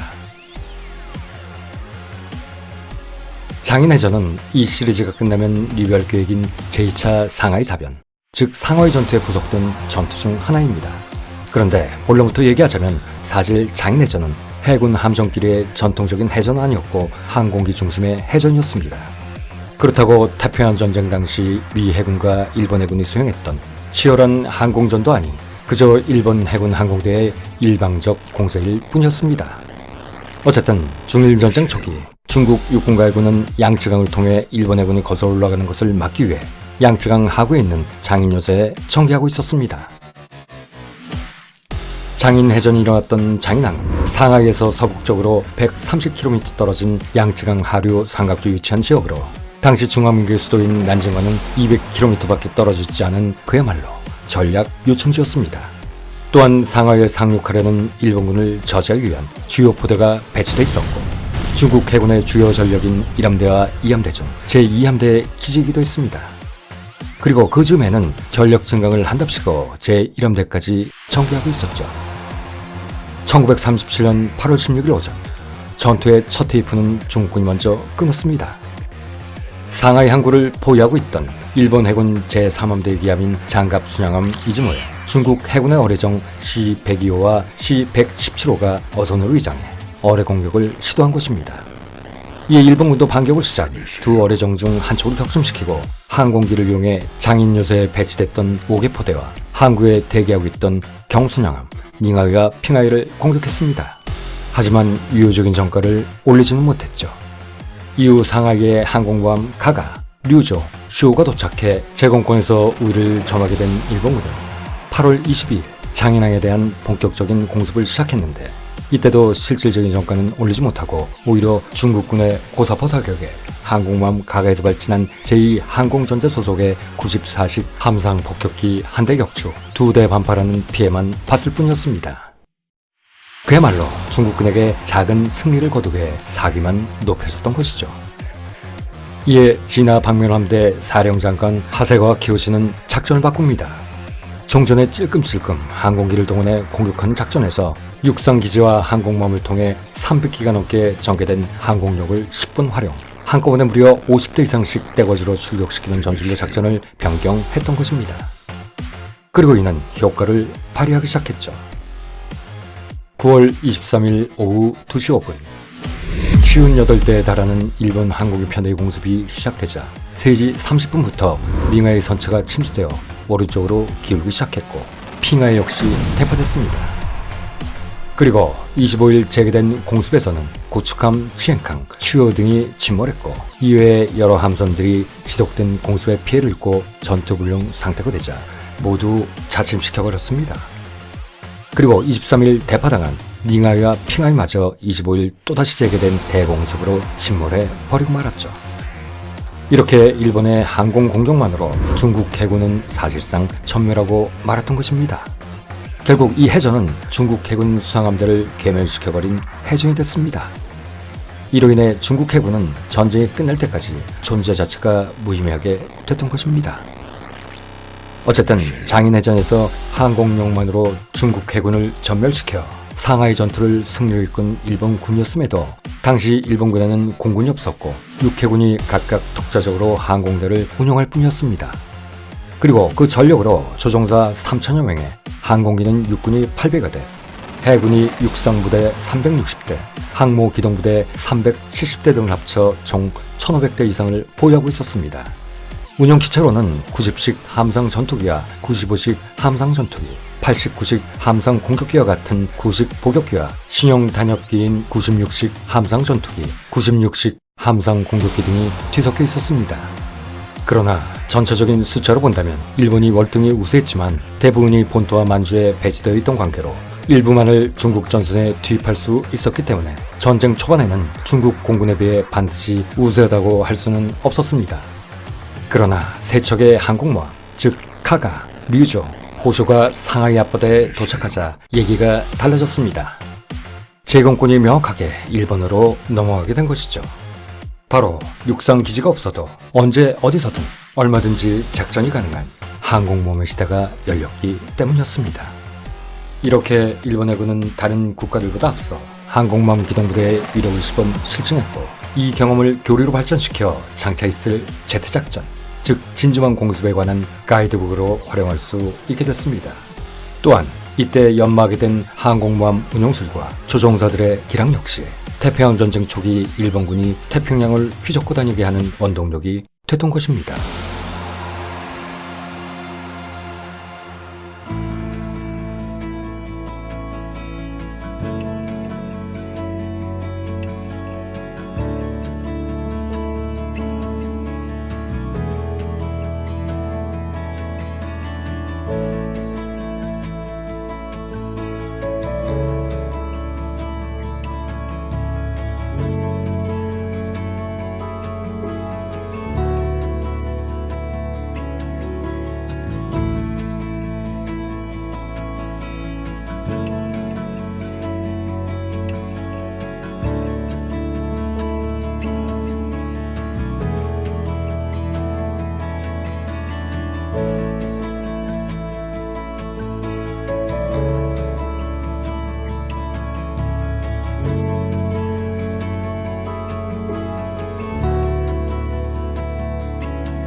중일전쟁 당시 일본은 중국에 비해 군사력에서도 월등히 우세했지만 경제력과 전쟁 수행 능력에서는 격차가 더욱 컸습니다. 일본은 메이지 유신 이후 1937년까지 약 70여 년의 기간 동안 중화학공업과 군수산업에 대해 적극적인 투자를 한 결과 연간 1,500여 대의 항공기와 각종 야포 700여 문, 전차 및 장갑차 300여 대, 차량 5,000여 대를 생산할 수 있는 공업 생산력을 가지게 되었고, 여기에 더해 연간 5만 톤 이상의 전투함 건조력 또한 가지게 됐습니다. 비록 부전 자원은 빈약했으나 한반도와 만주, 타이완 등 식민지로부터 1차 산업을 통한 생산물을 수탈할 수 있었고, 그때까지만 하더라도 영국을 비롯한 유럽 제국, 그리고 미국으로부터 석유와 고무, 고철, 그리고 요즘 일본이 생산내는 소부장, 즉 소재, 부품, 장비 등 산업 전반을 가동시킬 수 있는 첨단 기계 및 가공품을 수입할 수 있었기 때문이었죠.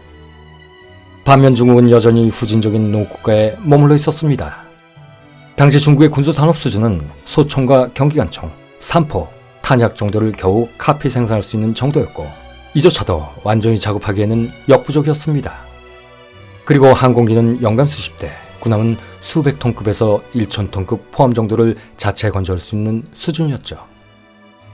인구가 일본의 4배가 넘었던 중국이었기에 전체 GDP가 일본의 1.4배에 달했음에도 막상 근대공업은 4분의 1에 불과했고, 특히 중화공업에서는 일본과는 감히 비교할 수조차 없었던 것입니다.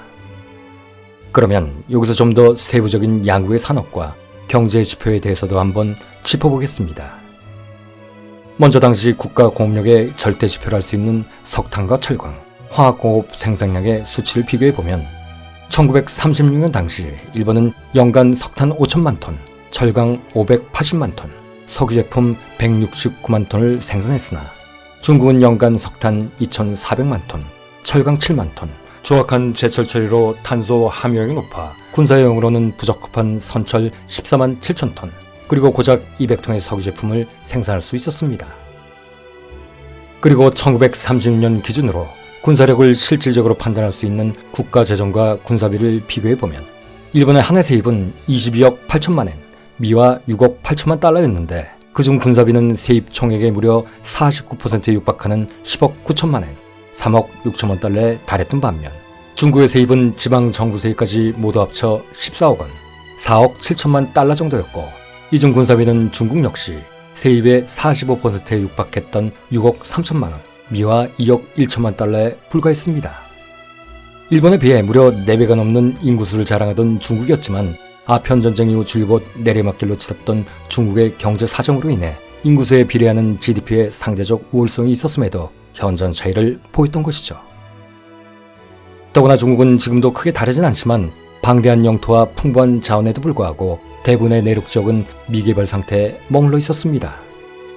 따라서 근대공업과 무기 생산에 필요한 원자재의 대부분을 전적으로 해외 수입에 의존할 수밖에 없었습니다.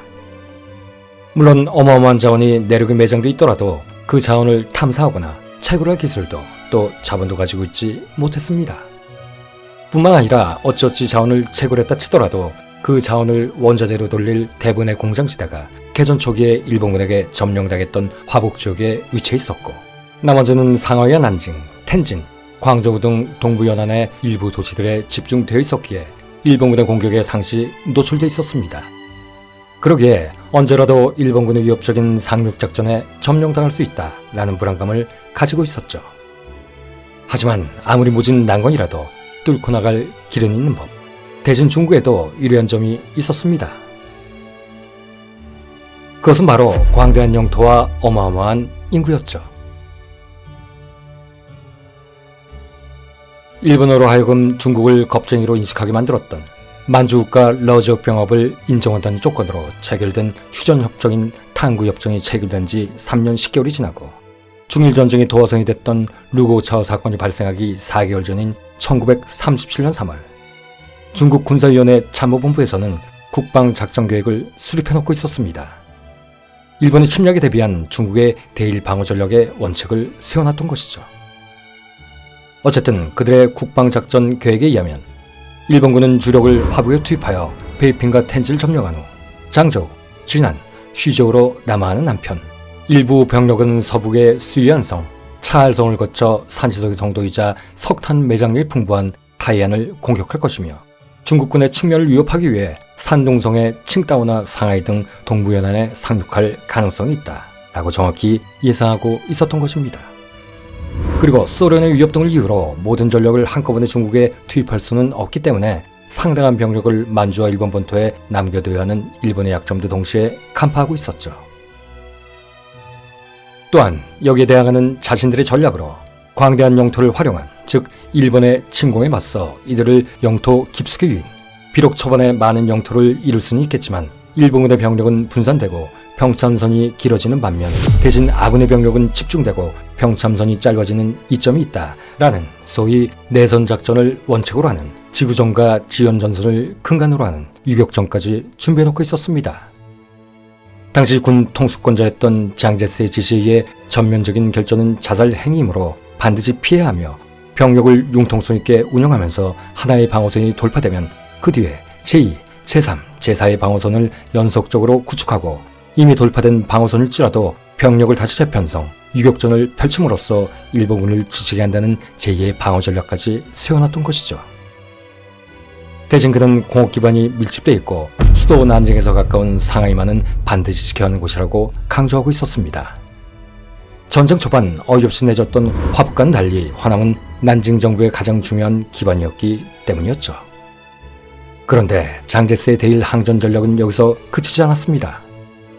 그는 일본은 결코 중국 정복에만 만족하지 않을 것이고 반드시 태평양 전체의 패권을 노릴 것이 분명하기 때문에 미국, 영국, 소련 등 다른 열강과 일본의 충돌은 불가피할 것이다 라고 정확히 예측했던 것입니다. 중국의 역량으로는 혼자서 일본의 침략을 막아내기에 역부족이었기에 차제에 반드시 이들과 동맹을 맺어 일본을 고립시켜야 한다는 구상까지 하고 있었던 것이죠. 물론 이는 1942년 상반기까지는 장제스의 막연한 희망사항에 불과할 뿐이었습니다. 하지만 실제 역사는 그가 말한 대로 진행됐죠. 그러면 여기서 우리는 장제스가 말한 중국과 연합국가의 연합, 그리고 카이로 회담에 대해 짚고 가지 않을 수가 없습니다. 1942년 6월 미드웨이 해전의 승리, 1943년 2월 스탈린그라드 전투와 5월 아프리카 방어에서의 승리, 9월의 이탈리아 항복으로 1943년부터 연합군의 승리가 점쳐지게 되자 전후 처리 문제와 대독 대일 작전을 놓고 미국, 영국, 중국, 소련 4개국이 연합을 구사하게 됐습니다. 하지만 당초 계획했던 4강 체제는 소련의 반대로 한때 좌절될 위기에 놓이기도 했죠.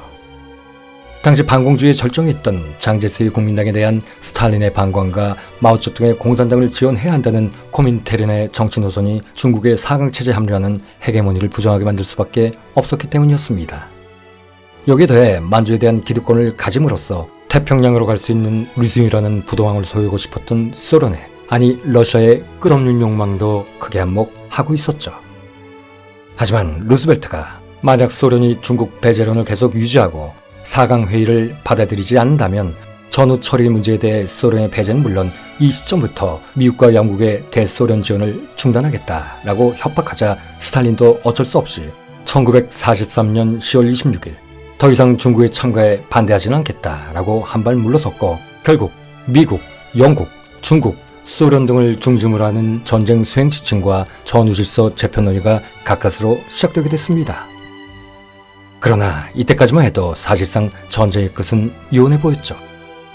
연합군의 서유럽 침공 계획은 아직 뜸도 들이기 전이었고 드넓은 태평양의 전황도 막막하긴 마찬가지였으니까요.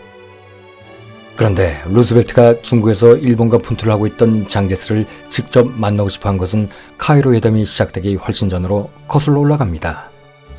루스벨트는 1942년 10월 26일 먼저 장제스의 아내 숭메이링을 미국으로 초청하고 그녀에게 장제스의 만남을 강력히 희망한다고 얘기했습니다. 이어 1943년 5월 19일 미국을 방문한 영국 총리 윈스턴 처칠까지 미국 의회 연설에서 루스벨트와 함께 스탈린, 장제스를 만나고 싶다고 말하자 연합국 정상들 간의 회담 가능성이 점차 높아지기 시작했고 그 2주가 지난 1943년 2월 4일 루스벨트는 중국의 외교부장 승종과 버마 작전에 관한 회의를 하면서 가까운 시일 내에 중국을 포함한 연합국 4대 강국 회의를 할 것을 제의했고 이에 앞서 먼저 장제스를 만나고 싶다는 의사를 전했습니다. 그런데 이때 장제스도 스탈린과 마찬가지로 4강 회의를 거절했습니다. 앞서 말했듯 중일전쟁 개전 때부터 열망했던 미국, 영국과 동맹을 맺을 수 있는 절호의 기회였는데도 말이죠. 이는 그 역시 아직까지 일본과 완전히 결렬하지 않은 공산주의자인 스탈린을 만나는 것이 껄끄러웠을 뿐만 아니라 미국의 의도에 대해서도 확신할 수 없었기 때문이었습니다. 그러자 1943년 6월 30일 루스벨트는 수신인을 중국 국민정부 국방 최고위원회 위원장 장제스로 표기한 전보를 직접 보내게 되는데 전보의 내용은 이번 가을 위원장 각하를 만나볼 수 있길 간절히 희망합니다 라는 매우 정중한 요청이었습니다. 이에 장제스도 큰 감동을 받고 루스벨트야말로 진실될 뿐만 아니라 기사도의 고귀함을 지닌 숭고함의 경지에 도달한 인간이다 라며 그를 칭송했죠. 하지만 장제스는 이와는 별개로 소련의 태도를 문제 삼으며 사악하게 그지없는 스탈린은 결국 중국의 적화와 병탄을 넘어 전 세계를 빨개 국가로 도배할 것을 기도하고 있으므로 나는 그에 대한 경계심을 절대 풀 수 없습니다. 라며 이를 루스벨트에게 전해달라고 루스벨트의 특사로 자신을 만나러 온 패트릭 헐리에게 요청했습니다. 그런데 여기에는 자신들보다 스탈린에 집중되어 있는 미국의 전시물자 지원에 대한 서운함도 짙게 배어 있었죠. 그리고 북마리아나 제도의 사이판을 점령하기 전 일본 본토를 공습할 수 있는 가장 효율적인 전략 폭격 거점 비행장을 제공할 수 있는 국가는 오직 중국뿐이라는 강렬한 메시지도 얹혀져 있었습니다. 제대로 된 밀당을 할 줄 아는 장제스의 외교수였죠.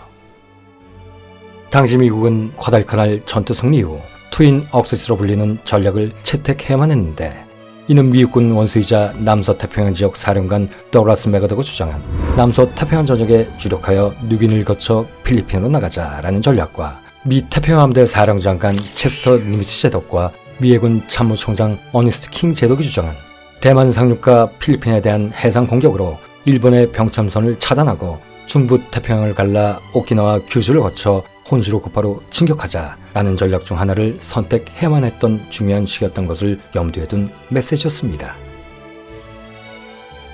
그런데 이런 장제스의 판단은 정확했죠.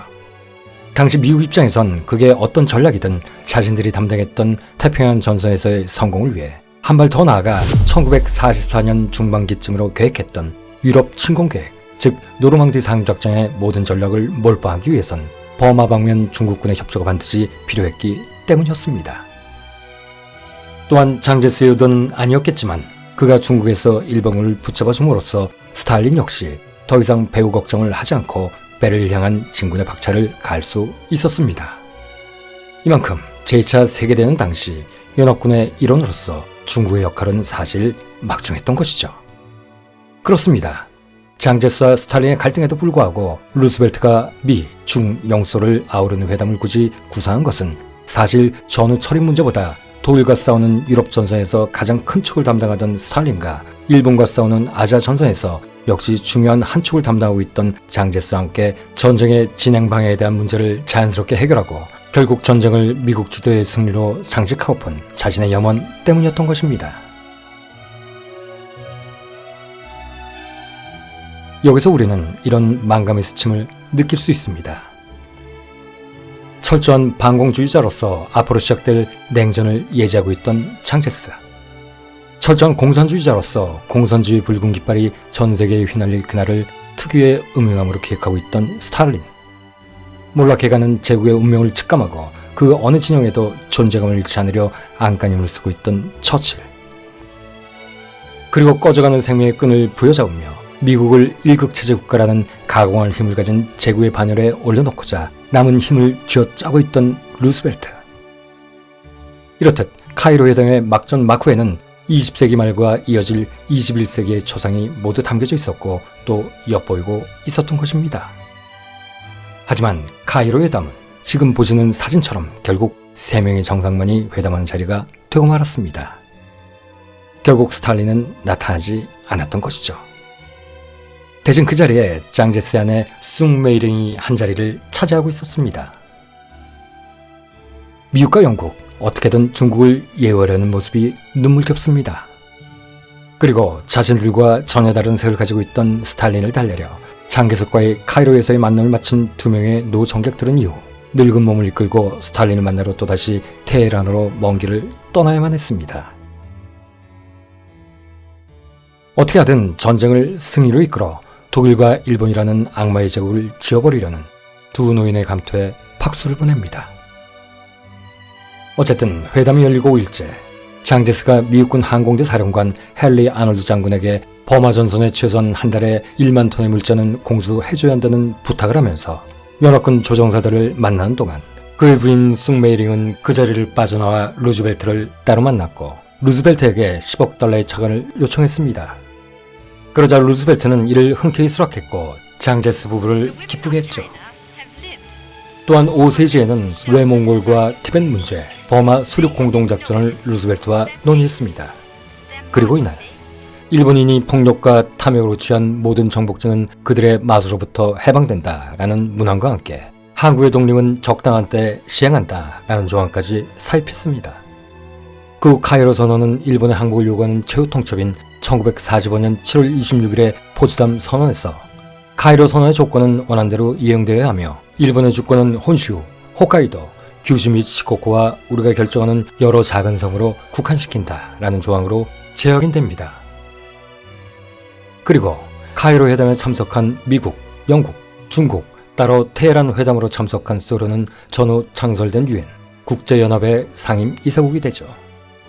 1944년 8월 25일 독일로부터 간신히 해방된 프랑스와 함께 말입니다.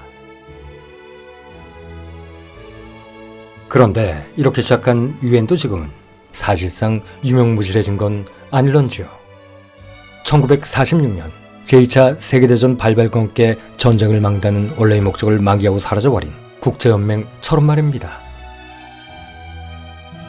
한편 장제스를 중심으로 국론을 일치시켜 장기항전을 준비하는 중국과는 달리 여전히 일본은 갈팡질팡하고 있었습니다.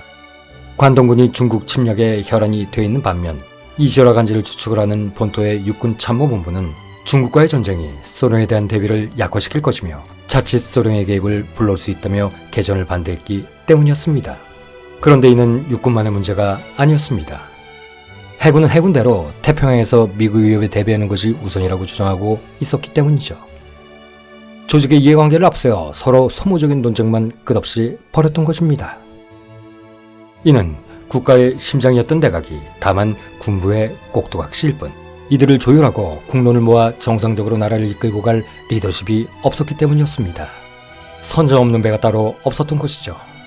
이러고도 전쟁이라는 국가의 명운을 건 사업을 시작하다니. 그런 일본이나 그런 콩가루 집안에게 된통당한 아시아 국가들이나 그래서 혹자는 역사는 유구무원을 실증하는 학문이라 말하는가 봅니다. 하지만 이 유구무원의 진리도 안 통하는 나라가 있습니다. 그것이 바로 일본이죠. 아직도 뭐 그리 할 말이 많은지 심지어 우리도 전쟁의 피해자이다 라며 역사 왜곡을 넘어 아예 진실 자체를 부정하고 있으니까 말입니다. 그런데 그런 그들이 또다시 꼼지락거리기 시작합니다. 하지만 이번엔 과연 그들 뜻대로 될 수 있을까요? 지금 아시아에는 그들이 100년 전 행했던 대동아공이라는 허황된 꿈을 동서남북 공정이라는 요성한 궤변으로 이름만 받고 아시아 아니 세계 패권을 쥐러 움직이기 시작한 중국이 있고 유럽 지역의 가혹한 식민 통치로 민족의 혼을 빼앗긴 채 속수무책으로 당했던 필리핀, 베트남, 말레이시아, 인도네시아, 버마 등도 더 이상 예전의 약소국이 아니며 특히 대한민국은 정신 차리고 마음만 먹으면 이 모든 국가들에게 영향력을 끼칠 수 있는 경제대국으로 성장해 있으니 말입니다. 그러나 늘 복병은 있는 법, 우리의 70년 동맹인 미국. 우리는 이 역시 하나의 치명적인 변수가 될 수 있다고 보고 예의 주시해야 할 것입니다. 요즘 바짝 국론이 빠진 미국마저도 100년 전과 사뭇 달라진 현실을 타개하기 위해 자신의 꼬랑지에 달라붙은 일본과 무슨 꿍꿍이를 꾸미는지 알 수 없으니 말입니다. 그렇습니다. 우리는 피를 나눠야 하는 동맹국인 미국에 대해서도 애정어린 눈길과 섬세한 촉각으로 그들의 속내를 샅샅이 살피고 질 나쁜 친구의 돈질에 속아 옳지 않은 길로 빠지는 것도 막아줘야 합니다. 그것이 우정이요 참다운 동맹의 의미를 계속 유지해 나가는 방법이니 말입니다. 중국과 러시아 그리고 북한 이들과 확실한 레드라인을 구축함으로써 평화 헌법에서 탈피, 전쟁을 일으킬 수 있는 보통국가로 탈바꿈하려는 일본과 이를 묵인하고 활용함으로써 패권국가의 영향력을 유지하려는 미국, 그리고 이들이 추진하고 있는 인도 태평양 정책. 만약 여기에 한국이 예속된다면 우리는 그 위험천만한 레드라인 한가운데 들어갈 수도 있습니다. 역사는 정글의 법칙과 똑같습니다. 그리고 진화론의 창시자인 찰스 로버트 다인의 종의 기원과도 일맥을 상통하죠.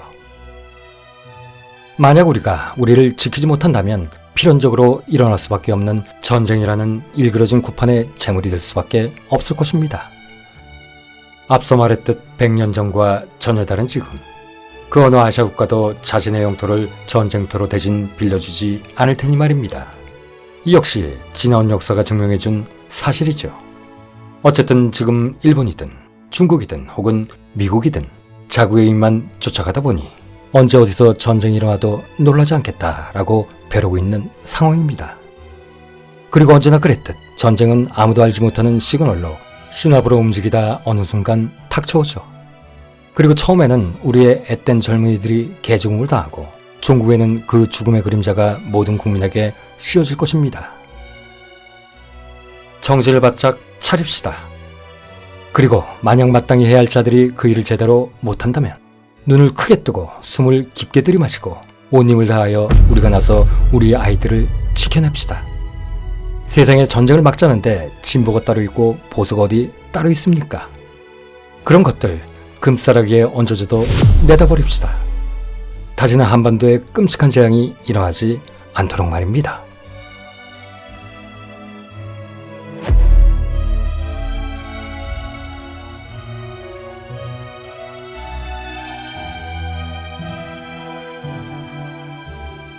어쨌든 1937년 당시 국가의 정상적 체가 무너져버린 일본은 전쟁의 목적도 명분도 또 전쟁에 관한 기본적인 프로토콜도 모두 불분명했습니다. 전면전인가 제한전인가? 중국 대륙의 완전한 정복이 목적인가? 아니면 적절한 선에서의 타협이 목적인가? 만약 중국이 타협을 거부한다면 전쟁의 범위를 어디까지 확대할 것인가? 그리고 속전속결로 중국군의 주력을 경멸하여 굴복시킬 만큼 병력은 충분한가? 또 단기전에 실패하여 전쟁이 예상외로 장기화됐을 때 어느 정도까지 감당할 수 있는가?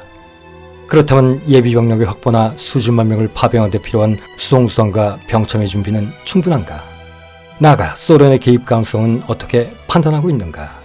만약 소련이 전쟁에 참전한다면 도대체 어느 선에서 수습할 것인가? 마지막으로 만약 장제스가 끝까지 결사항전을 외치며 내륙 깊숙이 있는 쓰촨성 청두까지 퇴역한다면 어떻게 할 것인가 등의 물음에 대한 최소의 답도 없었던 것입니다. 그런데 이 마지막 물음, 특히 이는 일본의 전쟁 수행 능력으로 봤을 때 매우 심각한 문제였습니다. 중국 동부 해안에서 청두까지 거리는 직선 거리로만 따져도 무려 1600km가 넘었기 때문이죠. 이는 바르샤바에서 모스크바까지의 거리인 1100km보다도 무려 500km 이상 더 긴 거리였던 것입니다. 전쟁 수행 능력에서 일본의 4배가 넘고 훨씬 많은 차량과 기동력을 갖추었던 독일군조차도 병참 문제로 끝까지 해내지 못했던 동부전선 레이스의 보험가는 중국 대륙의 레이스. 이 험난한 길을 과연 일본이 성공할 수 있는가라는 문제인 것입니다. 하지만 일본의 수뇌부는 이 물음 말고라도 그 어느 질문에 대해서도 신중히 고민하지 않았습니다. 중국 따위는 2개월, 길어도 1년이면 끝난다 라고 태평스럽게 말하던 군부 강경파에게 중국 침략은 한낱 소련과의 전쟁에 대비한 예행연습에 불과했으니까요. 당시 내무대신이었던 유어사 고라헤이는 소련에 대한 방비를 태만히 할 수 없기에 중국과의 전쟁은 속히 끝내고 원래대로 돌려놔야 한다 라고 말했다고 합니다. 그들은 6년 전 만주사변에서 오합지졸이었던 장수량의 군대를 너무나 손쉽게 이겼던 기억을 떠올리며 중국과의 전쟁쯤은 금방 끝날 것으로 생각하고 자축까지 하고 있었던 것이죠. 물론 일부 신중파들의 우려하는 목소리도 있긴 했습니다. 하지만 전쟁에 열광하는 광기 속에 모두 묻혀버리고 말았죠. 일본 국민들, 정부 관리가 하려면 그게 무엇이든 마치 운명이라는 듯 순응하는 사람들. 도대체 이걸 뭐라 인식해야 할까요? 단순히 집단주의적 성향의 끝이라고 인식해야 할까요? 아니면 또 다른 이유가 있는 것일까요? 어쨌든 당시 일본 군부와 일본 정부는 국민들을 속이고 전쟁을 확대시켜 나갔습니다. 그러나 중국의 역량은 일본 수뇌부가 예상했던 것보다 훨씬 강했습니다. 그리고 그들은 민족주의에 관해서도 눈을 뜨기 시작했죠.